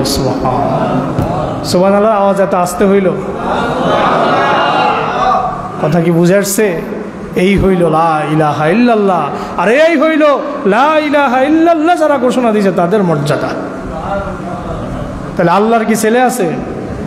কথা বলেন। আল্লাহ স্ত্রী গ্রহণ করেছেন? আল্লাহ খাবার খান? আল্লাহর পেশাব পায়খানা আছে? আল্লাহরে ঘাম দেয়? আল্লাহর কাছে শীত আছে, গরম আছে, দিন আছে, রাত আছে, চোখে কম বেশি দেখে, অসুস্থ হয়, হ্যাঁ? কোনো কিছুই আল্লাহকে স্পর্শ করতে, আল্লাহ কি ঘুমান? তন্দ্রা আসে, জীবনী আসে? কিচ্ছু নেই। মানুষের যত তবিয়ত আছে, তাফসীর ইবনে কাসিরের মধ্যে লেখে কোনো তবিয়ত, কোনো স্বভাব আল্লাহর ভিতরে নাই। আল্লাহ তো আল্লাহই।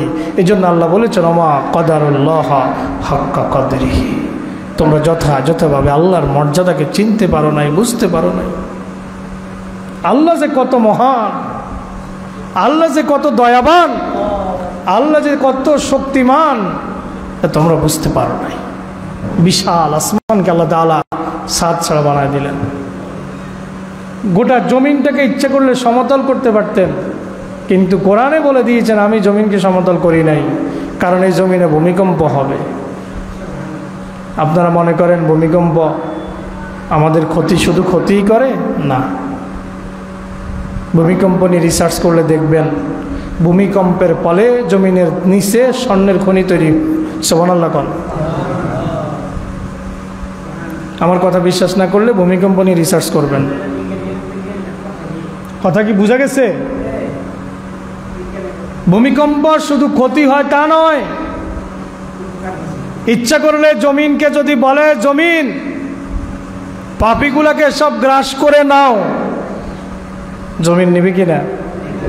নিবে কিনা? সুনামি হয়েছিল গত কয়েক বছর আগে ইন্দোনেশিয়াতে, লক্ষ লক্ষ মানুষ মারা গেছে। 91 সালে আমাদের দেশে হয়েছিল ঘূর্ণিঝড়। এর তো ভয়াবহ ঘূর্ণিঝড় বাংলাদেশে আর হয় নাই। 91 ঘূর্ণিঝড় বাংলাদেশের মধ্যে সবচেয়ে ভয়াবহ ঘূর্ণিঝড় ছিল। সিডর, আইলা, এগুলার কথা তো আপনারা জানেনই, এগুলো ভয়াবহ ছিল। সিডরের ক্ষতি এখনও উপকূলের মানুষগুলো এখনও সেই ক্ষতি পুষে উঠাইতে পারে না, এত ক্ষতি তাদের হয়েছে। আল্লাহ পাক চাইলে সব কিছুই পারেন, ঠিক কিনা? আল্লাহ পাক রব্বুল আলামিন বলেন, আল্লাহর নবী বলেন আসমান জমিন এদের মাঝখানে যা আছে, উপরে যা আছে, নিচে যা আছে, সব কিছুকে যদি এক পাল্লায় রাখা হয়, শুধু লা ইলাহা ইল্লাল্লাহকে অন্য পাল্লায় রাখা হয়, লা ইলাহা ইল্লাল্লাহর ওজনটা বেশি হয়ে যাবে। হযরত আবি মুসা থেকে একখানা হাদিস, আবি মুসা আশআরী রাদিয়াল্লাহু আনহু ক্বালা قال رسول الله صلى الله عليه وسلم لا أحد أصبر على أذى يسمعه من الله। আল্লাহর চাইতে ধৈর্যশীল পৃথিবীতে আর কেউ নাই, আসমানেও নাই, জমিনেও নাই। আল্লাহর সৃষ্টির মাঝে আল্লাহর চাইতে বড় ধৈর্যশীল আর কেউ নাই। কিভাবে? মিনা ইন্নাহু ইউশরিকু বিহি ওয়া ইয়াজআলু লাহু ওয়ালাদা। একজন মানুষ আল্লাহর সাথে শিরক করে, আল্লাহর জন্য সন্তান সাব্যস্ত করে, ওয়াহুয়া ইউআফিহিম, অথচ ওই আল্লাহ তাকে অসুস্থতা থেকে মুক্তি দান করেন। হিন্দু, বৌদ্ধ, খ্রিস্টান, জৈন, শিখ যারা আছে এদের অসুখ বিসুখ হয় কি না? কথা কন না। আবার ভালো হয়নি নাকি? অসুখ কদ্দুর হইলে মরে যায়, ভালো হয়তো। আল্লাহর নবী বলেন ওয়াফিহিম, এরা আল্লাহর সাথে শরিক করে, এরা আল্লাহর সন্তান সাব্যস্ত করে, আল্লাহর স্ত্রী সাব্যস্ত করে, এরপরেও ইউআফিহিম, আল্লাহ এদেরকে সুস্থ করে দেন। সহিহ বুখারীর বর্ণনা। আল্লাহ এদেরকে সুস্থতা দান করেন। ওয়ায়াদফাউ আনহুম, বিভিন্ন মুসিবত তাদের থেকে দূর করে দেন। ওয়ারযুকুহুম, তাদেরকে রিজিক দান করেন। সুবহানাল্লাহ কোন। তাদেরকে কি দেন? রিজিক দেন। আল্লাহ পাক রহমান দুনিয়া, দুনিয়ার জন্য আল্লাহ পাক রহমান। রহমান লিখতে 5টা বর্ণ। কয়টা বর্ণ? 5টা বর্ণ। আরবিতে একটা উসুল আছে, একটা মূলনীতি হচ্ছে যে যেই শব্দ লিখতে বর্ণ বেশি লাগে ওই শব্দের অর্থের আধিক্যটাও বেশি। কাসরাতুল মাবানি তাদুল্লু আলা কাসরাতিল মাআনি, এটা হলো উসুল। কাসরাতুল মাবানি তাদুল্লু আলা কাসরাতিল মাআনি, যেই শব্দ লিখতে বর্ণ বেশি লাগে ওই শব্দের অর্থটার গভীরতাও অনেক বেশি, ওই শব্দের অর্থের ব্যাপকতাও বেশি। রহমান লিখতে র, হা, মিম, আলিফ, নুন, রহমান 5টা বর্ণ। রহমানের মধ্যে দয়া বেশি। এই দয়ার কারণে আল্লাহ পাক দুনিয়াতে রহমান হিসেবে মুসলমানকে যেভাবে খাওয়ায়, বিধর্মীকেও সেভাবেই খাওয়ায়, অমুসলিমকে আল্লাহ সেভাবে খাওয়ায়, কিন্তু পরকালে আল্লাহ পাক রহিম নাম ধারণ করবেন। রা হা ইয়া মিম রহিম, 4টা বর্ণ। শুধু অন্তত যাদের ঈমান নিয়ে যারা কবরে গেছে, আর কিচ্ছু না কামল নাই, শুধু ঈমানটা নিয়ে কবরে গেছে, ওই লোকটাকে আল্লাহ একটা সময় জান্নাতে দিয়া দিবেন। সুবহানাল্লাহ। শুধু যে দিয়া দিবেন তা না, রাসূল বলেন যাকে সর্বশেষ জান্নাতে দেওয়া হবে, সর্বশেষ, তারপরে আর কেউ নেই, সর্বশেষ তাকে জাহান্নাম থেকে বের করে আনা হবে, মাউল হায়াতে গোসল করানো হবে, শরীরটা কয়লা কয়লা হয়ে যাবে, চেহারা বিভৎস হয়ে যাবে, একদম জান্নাত জাহান্নামের গভীরে, জাহান্নামের গভীরে ডাক দিবে, ইয়া হান্নান ও ইয়া মান্নান, ইয়া হান্নান ও ইয়া মান্নান, ইয়া হান্নান ও ইয়া মান্নান। আল্লাহ জিবরিলকে বলবে, জিবরিল যা তো, কে যেন আমাকে ডাকতেছে, খুব ক্ষীণ আওয়াজ, খুব আস্তে আওয়াজ, খুব খুব ক্ষীণ আওয়াজ, খুব আস্তে আওয়াজ, ইয়া হান্নান ও ইয়া মান্নান ডাকতেছে, আমার আরশে আজিমের সাথে আওয়াজটা প্রতিধ্বনিত হচ্ছে, যাও তো। জিব্রাইল যায় খুঁজি টুজি করবে, আল্লাহ কই, পাই না, আল্লাহ কই, পাই না। আল্লাহ বলবে, পাও না? কয় না। কয় যাও জাহান্নামের অমুক জায়গায়, অমুক কূপের মধ্যে, জাহান্নামের মধ্যে কূপ থাকবে, আবার আলাদা আলাদা এক এক শাস্তির এক এক কূপ থাকবে, অমুক জায়গায় যায় দেখো একটা মানুষ কয়লা হয়ে গেছে, চেহারা বিভৎস হয়ে গেছে, ক্ষীণ শব্দে ক্ষীণ আওয়াজে ডাকতেছে, ইয়া হান্নান ও ইয়া মান্নান, যাও তাকে নিয়ে আসো। তাকে জিব্রাইল যায় উঠায় নিয়ে আসবে, জাহান্নামের সামনে মাউল হায়াত থাকবে,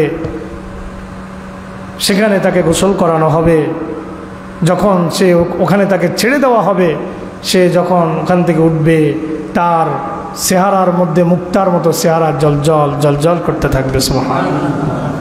আল্লাহ পাক তাকে জান্নাত দিয়া দিবেন।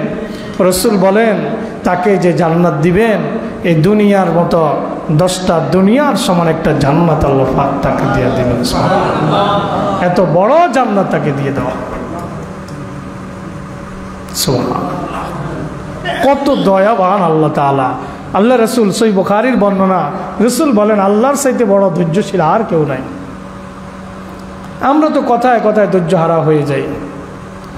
ধৈর্যের অনেক গুণ। আল্লাহ বলেন, ইন্নাল্লাহা মা'আস সাবিরিন, যারা ধৈর্য ধরে আমি আল্লাহ তাদের সাথে আছি। সুবহানাল্লাহ। যার সাথে আল্লাহ থাকে তার সাথে আর কিছু থাকে?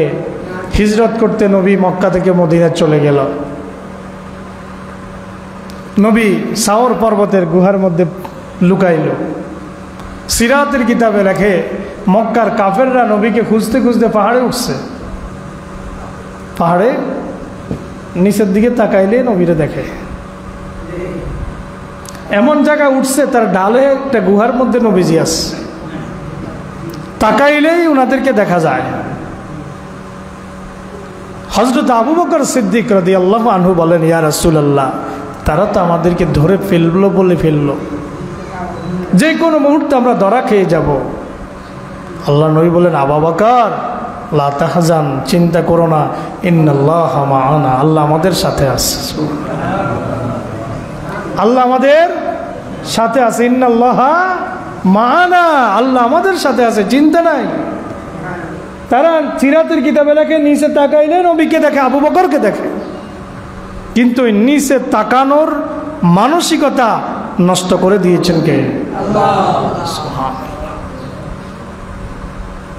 তো যার সাথে আল্লাহ থাকে, যার সাথে আল্লাহ থাকে, তাকে কেউ ক্ষতি করতে পারে না। আল্লাহ বলেন, আল্লাহর নবী বলেন, আল্লাহর সাথে ধৈর্যশীল আর কেউ নাই। মানুষ তাকে তার সাথে শরিক করে, তার সন্তান সাব্যস্ত করে, এরপরেও আল্লাহ পাক রব্বুল আলামিন তাকে সুস্থ করেন, তাকে রিজিক দেন, তাকে মুসিবত থেকে মুক্ত করে দেন। সহিহ বুখারীর বর্ণনা, হাদিস নাম্বার 6099, সহিহ মুসলিম হাদিস নাম্বার 2804 নম্বর। মুফাসসির আরো বলতেছেন, ইন্নাহুম ইয়াজালুনা লাহু ওয়ালাদা ওয়া হুয়া ইয়ারযুকুহুম ওয়া ইয়াওয়াফিহিম। মুফাসসির বলতেছেন, তারা আল্লাহর জন্য সন্তান সাব্যস্ত করে, অথচ আল্লাহ তাকে রিজিকের ব্যবস্থা করে, ওয়ায়ু আফিহিম তাকে সুস্থ করে, অমায়াম বাগির রহমানে আইয়াত্তাখিযা ওয়ালাদা। তোমরা দয়াময় আল্লাহর জন্য যে সন্তান দাবি করতেছ, এটা আল্লাহর জন্য যে সন্তান দাবি করতেছ, আল্লাহর সন্তানের কথা বলতেছ, এটা আল্লাহর শানের সাথে যায় না। এটা আল্লাহর শানের সাথে যায় না, এটা আল্লাহর জন্য শোভনীয় নয়।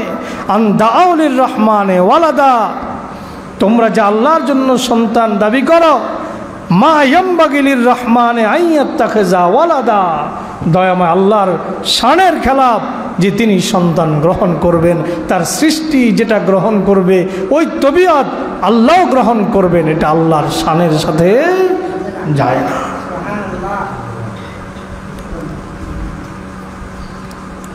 আলা ইয়াসলিহু লাহু ওয়ালা ইয়ালিকু বিহি লিজালালিহি ওয়া আজমাতিহি, এটা তার সাথে যায় না। লা ইয়ালিকু বিহি, তিনি এটার লায়েক নন, তার সাথে এটা যায় না। লে জালালিহি, তার মহিমান্বিত হওয়ার কারণে, ও আজমাতিহি, তার সম্মানের কারণে, তার ইজ্জতের কারণে, লিআন্নাহু লা কুফুয়ালা, কেননা তার কোনো সমকক্ষ নাই, মিন খালকিহি, তার সৃষ্টির মধ্যে, লিআন্না জামিআল খালায়েকে আবিদুল্লাহ, কেননা সকল সৃষ্টি জীব তার গোলাম, সবাই তার আনুগত্য করে, সমস্ত সৃষ্টি জীব তার গোলাম, তার বান্দা, তার দাস এবং তার দাসী। ইন্না কুল্লা মান ফিস সামাওয়াতি ওয়াল আরদি ইল্লা আতির রহমানে আবদা, ইন কুল্লু মান ফিস সামাওয়াতি ওয়াল আরদি ইল্লা আতির রহমানে আবদা। ইন কুল্লু মান ফিস সামাওয়াতি ওয়াল আরদ, আসমান আর জমিনে যত কিছু আছে সব কিছু কিয়ামতের দিন ইল্লা আতির রহমানে আবদা, আল্লাহর গোলাম হিসাবে উপস্থিত হবে। সুবহানাল্লাহ। জিনরা আল্লাহর গোলাম হিসাবে উপস্থিত হবে, মানুষ আল্লাহর গোলাম হিসাবে উপস্থিত হবে, আল্লাহর অপরাপর যত সৃষ্টি আছে সকল সৃষ্টি কিয়ামতের দিন আল্লাহর গোলাম হিসাবে উপস্থিত হবে। আল্লাহ পাক রব্বুল আলামিন বলেন, লাকাদ আহসাহুম আদ্দাহুম আদ্দা, তিনি সবাইকে ঘিরে রেখেছেন, তিনি সবাইকে গণনা করে রেখেছেন। লাকাদ আহসাহুম ওয়া আদ্দাহুম আদ্দা, তাদের সংখ্যাটা কত, কিয়ামত পর্যন্ত পৃথিবীতে কত জিন আসবে, কিয়ামত পর্যন্ত পৃথিবীতে কতজন মানুষ এসেছে আসবে, সব কিছু আল্লাহ কয় আমি আল্লাহ গনে গনে রেখেছি। সুবহানাল্লাহ। লাকাদ আহসাহুম, তাদেরকে আমি গুনে গুনে রেখেছি। ও আদ্দাহুম আদ্দা, তাদের সবাইকে গণনা করে রাখা হয়েছে, তাদের হিসাব রাখা হয়েছে, কড়ায় গন্ডায় পূর্ণাঙ্গ হিসাব রেখে দেওয়া হয়েছে। কে হিসাব রাখছেন? আল্লাহ। এটা আল্লাহর পক্ষে অসম্ভব নয়। শুধু কি মানুষ আর জিন? কিয়ামত পর্যন্ত পৃথিবীতে কোন প্রাণী কয়টা পৃথিবীতে আল্লাহ পাক পাঠিয়েছেন সব হিসাব আল্লাহর কাছে আসে না নাই? এই আয়াত বলতেছে লাকাদ আহসাহুম ওয়া আদ্দাহুম আদ্দা, তিনি হিসাব করে রেখেছেন, গুনে গুনে রেখেছেন।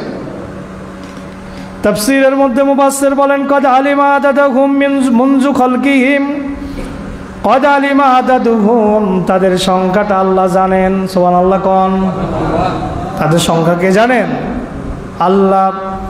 মুনযু খালকিহিম ইলা ইয়াউমিল কিয়ামা, যেদিন থেকে তিনি পৃথিবীতে মানুষ এবং অন্যান্য সৃষ্টিকে সৃষ্টি করেছেন সেদিন থেকে ইলা ইয়াউমিল কিয়ামা, কিয়ামত দিন পর্যন্ত তিনি সকলের সংখ্যা জানেন, সব কিছুর হিসাব জানেন।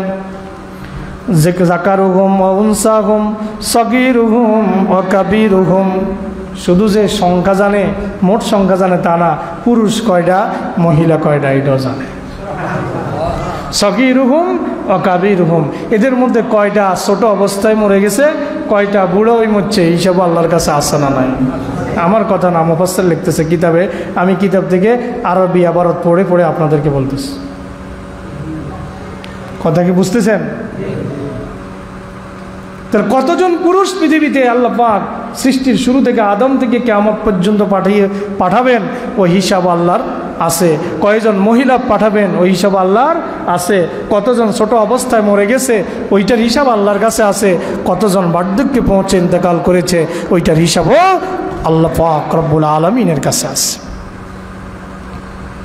কুল্লুহুম আতিহি ইয়াউমাল কিয়ামাতি ফারদা, সবাই কিয়ামতের দিন একা একা তার হিসাব দেওয়া লাগবে, একা একা হিসাব দেওয়া লাগবে। অন্য আয়াতে আসছে আল্লাহ পাক রব্বুল আলামিন প্রত্যেক গোত্রকে তাদের নেতা সহ ডাকবেন, প্রত্যেকটা ফৌজকে প্রত্যেকটা দলকে তাদের নেতা সহ ডাকবেন, কিন্তু হিসাব দিতে হবে একা একা। নেতার হিসাব কর্মী দিবে না, কর্মীর হিসাবও নেতা দিবে না। ওয়ালা তাজিরু ওয়াজিরাতুন ওয়িজরা উখরা, কারো বোঝা সেদিন কেউ বহন করবে না। নেতারে দোষ দিবেন, কাজ হবে না। নেতা কর্মীকে দোষ দিবে, কাজ হবে না। কুল্লুহুম আতিহি ইয়াউমাল কিয়ামাতি ফারদা, প্রত্যেকে কিয়ামতে একা একই তার সামনে দাঁড়াবে। মুফাসসির বলেন লা নাসিরা লাহু ওয়ালা মুজিরা ইল্লাল্লাহ, তাকে সাহায্যকারী কেউ থাকবে না, তাকে মুক্তি দানকারী কেউ থাকবে না আল্লাহ ব্যতীত।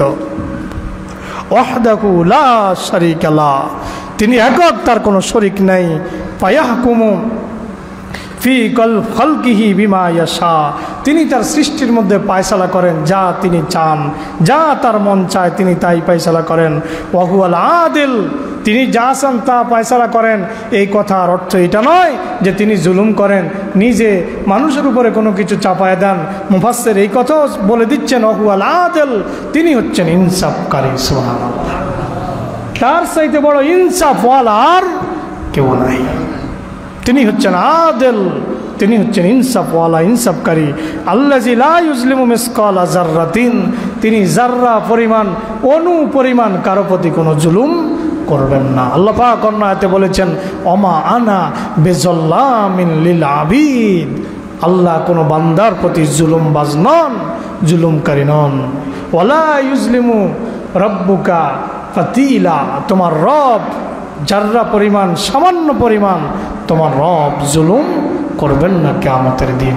যে যতটুকু নেক আমল করবে ঈমানের সাথে, ততটুকুর যাজা, পুরস্কার, উপহার তাকে কিয়ামতের দিন আল্লাহ তাআলা পরিশোধ করবেন, পে করবেন। পড়েন সুবহানাল্লাহ। ওয়ালা ইউজলিমু আহাদা, তিনি কারো প্রতি জুলুম করেন না। ইন্নাল্লাযীনা আমানু ওয়া আমিলুস সালিহাতি সায়াজআলু লাহুমুর রাহমানু উদ্দা। খুব চমৎকার একটা কথা, চমৎকার দুইটা হাদিস আছে, সহিহ হাদিস। এই আয়াতের ব্যাখ্যায় দুইটা হাদিস মুফাসসির নিয়ে এসেছেন এই কিতাবের মধ্যে। আল্লাহ পাক বলেন ইন্নাল্লাযীনা আমানু, যারা ঈমান আনবে, ওয়া আমিলুস সালিহাত, এবং নেক আমল করবে, সায়াজআলু লাহুমুর রাহমানু উদ্দা, তাদের জন্য আল্লাহ পাক রব্বুল আলামিন মানুষের অন্তরে, লোকদের অন্তরে ভালোবাসা সৃষ্টি করে দিবেন। পড়েন সুবহানাল্লাহ। যারা ঈমানদার, যারা নেক আমল করে, যারা ভালো মানুষ, এদের জন্য দুনিয়ার মানুষের অন্তরে আল্লাহ ভালোবাসা পয়দা করে দেয়। সুবহানাল্লাহ, ঠিক কিনা? ঠিক কিনা? ভালোবাসা হবে কার জন্য? আল্লাহর জন্য। আল হুব্বু ফিল্লাহ ওয়াল বুগদু ফিল্লাহ।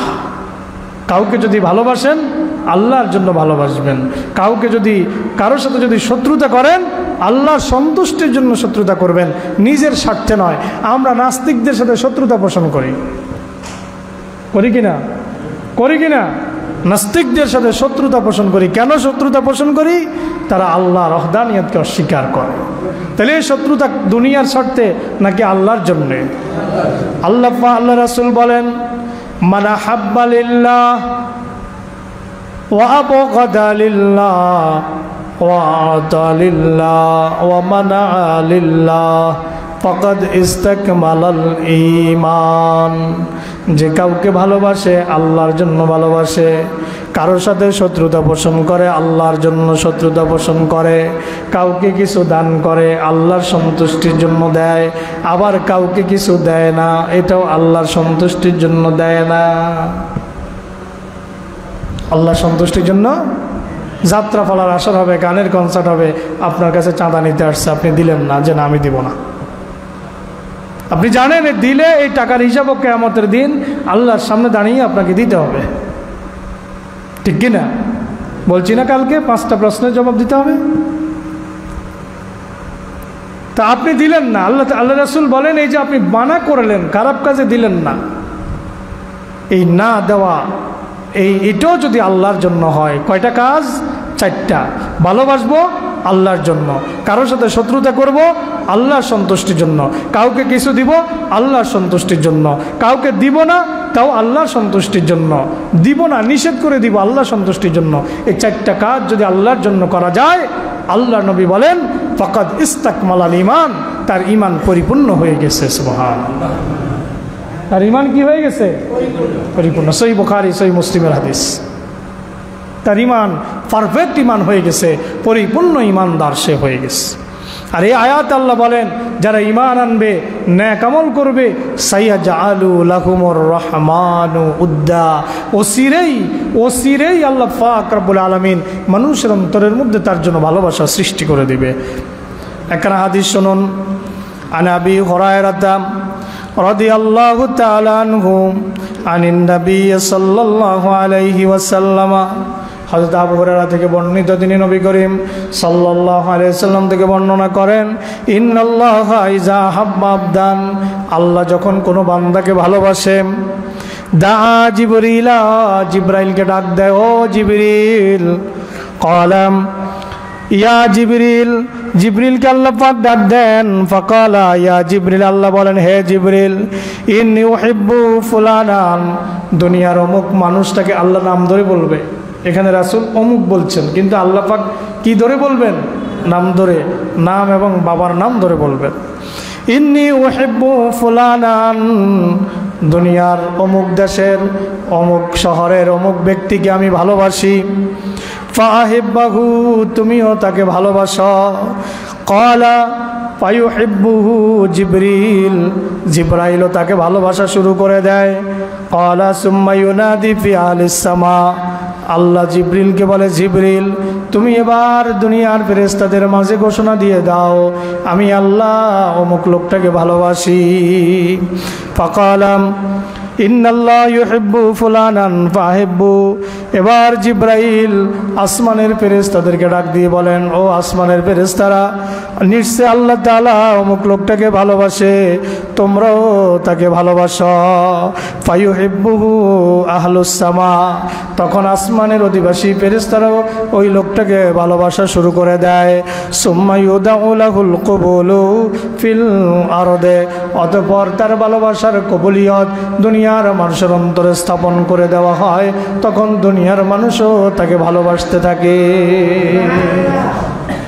ভালোবাসার কবুলিয়তটা দুনিয়ার মানুষের অন্তরে ঢেলে দেওয়া হয়, তখন দুনিয়ার মানুষও তাকে ভালোবাসা শুরু করে দেয়।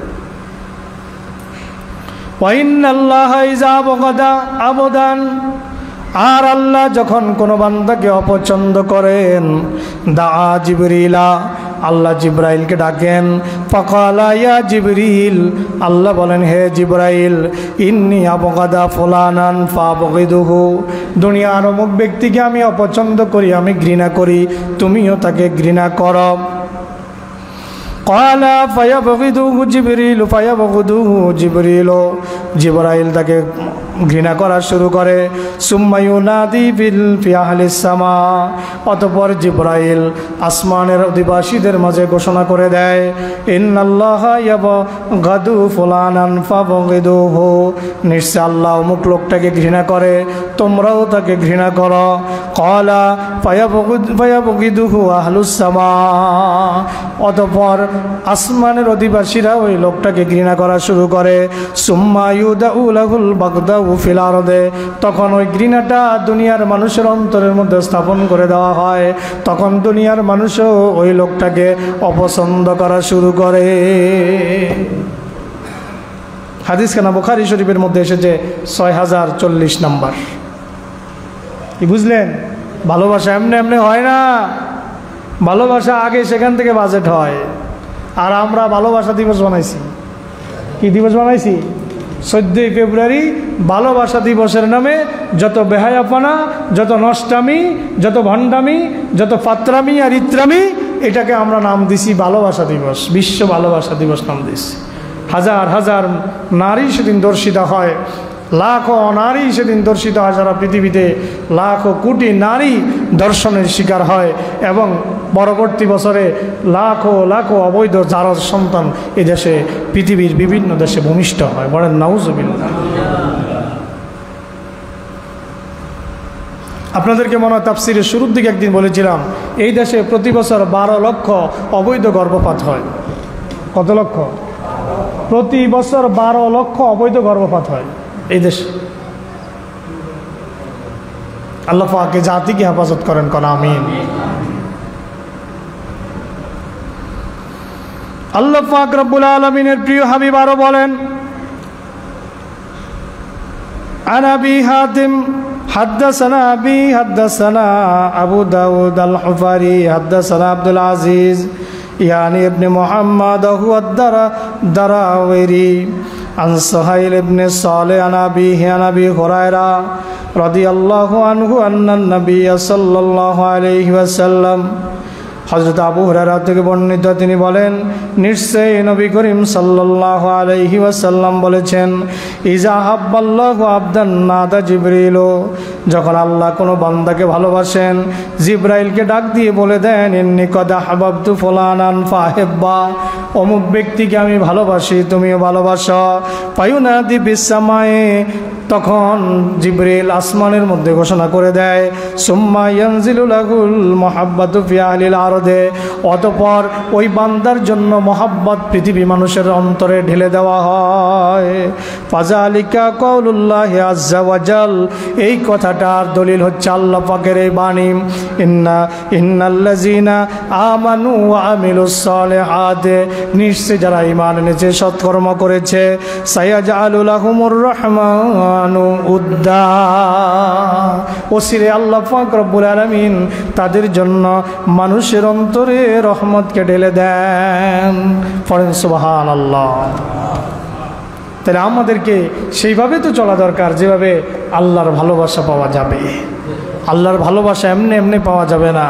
আল্লাহ কোরআনে বলে দিয়েছেন, কুল ইন কুনতুম তুহিব্বুনাল্লাহ ফাত্তাবিউনি ইউহিব্বুকুমুল্লাহ ওয়া ইয়াগফির লাকুম যুনুবাকুম আল্লাহু গফুরুর রহিম। হে নবী, আপনি বলে দিন, যদি তোমরা আল্লাহর ভালোবাসা পেতে চাও তাহলে আমি নবীর আনুগত্য করো, ফাত্তাবিউনি, আমার আনুগত্য করো। আর যদি আমার আনুগত্য করো, ইউহিব্বুকুমুল্লাহ, আল্লাহ তোমাদেরকে ভালোবাসবেন। সুবহানাল্লাহ। তাহলে আল্লাহকে ভালোবাসতে হলে নবীর আনুগত্য করা লাগবে। আল্লাহকে ভালোবাসতে হলে নবীকে ভালোবাসতে হবে। নবীর ভালোবাসা ছাড়া আল্লাহর ভালোবাসা পাওয়া যাবে না। নবীর ভালোবাসা ছাড়া ঈমানদার হওয়াও যাবে না, ঈমানদার হওয়া যাবে না। নবী বলেছেন, লা ইউমিনু আহাদুকুম হাত্তা আকুনা আহাব্বা ইলাইহি মিন ওয়ালিদিহি ওয়া ওয়ালাদিহি ওয়ান নাসি আজমাইন। বুখারী মুসলিমের বর্ণনা। নবী বলেন, ততক্ষণ পর্যন্ত ঈমানদার হতে পারবে না যতক্ষণ না তোমার পিতামাতার চাইতে, তোমার সন্তানদের চাইতে, দুনিয়ার সকল মানুষের চাইতে আমি নবীকে বেশি মহব্বত না করবা, ততক্ষণ পর্যন্ত তোমরা ঈমানদার হতে পারবে না। কয়টা কথা বলেছে? পিতামাতা, সন্তান সন্ততি, দুনিয়ার সব জিনিসের চাইতে যদি আমাকে বেশি ভালো না বাসো তাহলে ঈমানদার হতে পারবে না। হযরতে জিবরাইল, হযরতে ওমর ইবনুল খাত্তাব রাদিয়াল্লাহু আনহু, তিনি বলেন, ইয়া রাসূলুল্লাহ, ইয়া হাবিবাল্লাহ, আমি সব কিছুর চাইতে আপনাকে বেশি ভালোবাসি, তবে তার চাইতে আমার নিজের জীবনকে বেশি ভালোবাসি। আল্লাহ নবী জিবরাইল, বারবার জিবরাইল চলে আসে, আল্লাহ নবীর হাত ধরা ছিলেন হযরত ওমর। আল্লাহ নবী ওমরকে বললেন, ওমর, যতক্ষণ তোমার জীবনের চাইতেও আমি নবীকে বেশি ভালো না বাসবে, ততক্ষণ পর্যন্ত তোমার ঈমান পরিপূর্ণ হবে না। হযরত ওমর বলতেছে, ইয়া রাসূলুল্লাহ, এই মুহূর্ত থেকে আমি আমার নিজের জীবনের চাইতে আপনাকে বেশি ভালোবাসি। আল্লাহ নবী বললেন, আল আন ইয়া ওমর তাম্মা ঈমানুকা, ওমর, এখন তোমার ঈমান পরিপূর্ণ হয়েছে। তাহলে বোঝা গেল পিতামাতা, সন্তান সন্ততি, দুনিয়ার সকল মানুষ, এমনকি নিজের জীবনের চাইতে যদি নবীকে বেশি ভালো না বাসা যায়, তাহলে ইমানদারি হওয়া যাবে না। তাহলে ভালোবাসবো কাকে? নবীকে ভালোবাসবো। তাহলে নবীর ভালোবাসার মাধ্যমে, নবীর আনুগত্যের মাধ্যমে আল্লাহর ভালোবাসা পাওয়া যাবে। فإنما يسرناه بلسانك لتبشر به المتقين وتنذر به قوما لدا ফাইন্নামা ইয়াসসারনাহু বিলিসানিকা, নবী হে, আমার কোরআনের বাণী আপনার জবানে আমি আল্লাহ সহজ করে দিয়েছি এই জন্য, লিতুবাশশিরা বিহিল মুত্তাকিনা, যেন আপনি আমার মুত্তাকি বান্দাদেরকে জান্নাতের সুসংবাদ দিতে পারেন। ওয়া তুনজিরা বিহি কওমাল লুদ্দা, আর যারা ঝগড়াটে, যারা হটকারী, যেন আপনি তাদেরকে সতর্ক করতে পারেন। ওয়া কাম আহলাকনা ক্বাবলা মিন করনিন হাল তুহিসসু মিনহুম মিন আহাদিন আও তাসমাউ লাহুম রিকজা। সূরা মারইয়ামের শেষ আয়াতে চলে এসেছি, 98 নম্বর আয়াত। এই এত বর্ণনা হযরতে মূসা, হযরত ইব্রাহিম, হযরতে জাকারিয়া, হযরত ইউনুস, হযরতে হুদ, এইভাবে বিভিন্ন নবীর বর্ণনা দেওয়ার পরে আল্লাহ পাক রব্বুল আলামিন শেষে বলতেছেন, ওয়াকামা হালাকনা ক্বাবলাহুম মিন করনিন, আমি ইতিপূর্বে কত জাতিকে ধ্বংস করে দিয়েছি। হাল তুহিসসু মিনহুম মিন আহাদিন, তোমরা কি তাদের নাম নিশানা দুনিয়াতে এখন দেখতে পাও? কার প্রশ্ন? আল্লাহর প্রশ্ন। তাদের কোনো নাম নিশানা, কোনো চিহ্ন কি পৃথিবীতে আছে? লূত আলাইহিস সালামের জাতির কোনো চিহ্ন কি পৃথিবীতে আছে? আমালেকা সম্প্রদায়ের কোনো চিহ্ন কি পৃথিবীতে আছে? হুদ আলাইহিস সালামের জাতির কোনো চিহ্ন কি পৃথিবীতে আছে? এক একটা মানুষ 18 থেকে 33 ফুট পর্যন্ত লম্বা হইতো, ওই মানুষগুলোর কোনো সিমটম, কোনো চিহ্ন কি পৃথিবীতে আছে? নাই। আল্লাহ বলেন, হাল তুহিসসু মিনহুম মিন আহাদিন, তোমরা কি তাদের কারো কোনো চিহ্ন পৃথিবীতে এখন দেখতে পাও? আও তাসমাউ লাহুম রিকজা, অথবা তাদের ক্ষীণতম কোনো শব্দ, কোনো আওয়াজ, তাদের কোনো প্রশংসা তোমরা কি পৃথিবীর মানচিত্রে শুনতে পাও? শুনতে তো পাই না। পাই না কি? তার মানে কি? যাদের সাথে আল্লাহর সম্পর্ক নাই, যাদের সাথে মালিকের সম্পর্ক নাই, যাদের সাথে তাদের স্রষ্টার সম্পর্ক নাই, যে স্রষ্টার সাথে মালিকের সাথে সম্পর্ক করতে পারলো না, যে মালিকের সাথে সম্পর্ক করতে পারলো না, তার তো প্রমোশন হয় না। যে তার উপরস্থ কর্মকর্তার সাথে সম্পর্ক ভালো রাখে না, তার তো প্রমোশন হয় না, ঠিক কি না? তার তো প্রমোশন নাই। যে কপিলের সাথে মালিকের সাথে ভালো সম্পর্ক হয় না, তার বেতনও তো বাড়ে না, ঠিক কি না? তার বেতনও বাড়ে না। আর মালিকের মন যদি জয় করা যায়, মালিককে যদি সন্তুষ্ট করা যায়, তাহলে মাঝে মাঝে বকশিস পাওয়া যায়, বছর বছর বেতনও বাড়ে, ঠিক না বেঠি? দুনিয়ার মানুষের যদি এরকম হয়, তা আল্লাহর সাথে সম্পর্ক করলে কি হবে? আল্লাহ তো আরও রহমান, আরও রাহিম। আল্লাহ পাক রব্বুল আলামিনের দয়াকে 100 ভাগে ভাগ করে 1 ভাগ দুনিয়ার সকল সৃষ্টিকে দেওয়া হয়েছে, শুধু মানুষকে না। আর 99 ভাগ দয়া আল্লাহ নিজের মধ্যে রেখে দিয়েছেন, সুবহানাল্লাহ। তাহলে আমরা সূরা মারইয়ামের আজকের এই শেষ আয়াতে এসে বলবো, যারা আল্লাহর দ্রোহী ছিল, আল্লাহর বিরুদ্ধে চলেছে, আল্লাহর নির্দেশের বাহিরে চলেছে, তাদের কোনো চিহ্ন, তাদের কোনো আওয়াজ পৃথিবীর কোনো প্রান্তে এখন আর পাওয়া যায় না। আমরা এক সময় দুনিয়া থেকে বিদায় হয়ে চলে যাব, কিন্তু আমরা যেন মরেও অমর থাকি, আমাদেরকে সেই পণ করা লাগবে। মানুষ যেন আমাদের উত্তরসূরি যারা আসবে, পরবর্তী প্রজন্ম যারা আসবে, তারা যেন বলে, আমাদের বাবা ভালো ছিল, আমাদের দাদা ভালো ছিল, আমাদের বংশে এরকম একজন মানুষ আল্লাহওয়ালা ছিল। আল্লাহ, একজন কবি বলেন, খুব আফসোস করে বলেন, খুলিকান নাসু লিল বাকায়ে ফাদাল্লাত খুলিকান নাসু লিল বাকায়ে ফাদাল্লাত উম্মাতুন ইয়াহসাবুনাহুম লিন নাফাদি। কবি আফসোস করে বলেন, খুলিকান নাসু লিল বাকায়ে, মানুষকে আল্লাহ সৃষ্টি করেছেন মরেও অমর থাকার জন্য, মরে গিয়েও বেঁচে থাকার জন্য পৃথিবীর মানুষের কাছে। কিন্তু উম্মাতুন ইয়াহসাবুনাহুম লিন নাফাদি, আফসোস এই জাতি মনে করেছে তাকে নিঃশেষ হয়ে যাওয়ার জন্য, তার মৃত্যুর সাথে সাথে শেষ হয়ে যাওয়ার জন্য তাকে সৃষ্টি করা হয়েছে। আফসোস। এই জন্য আসুন আমরা মরেও যেন আমাদের কীর্তিতে, আমাদের কর্মে যেন আমরা যুগের পর যুগ অমর থাকতে পারি, আমরা সেই ধরনের মানুষ হওয়ার চেষ্টা করি।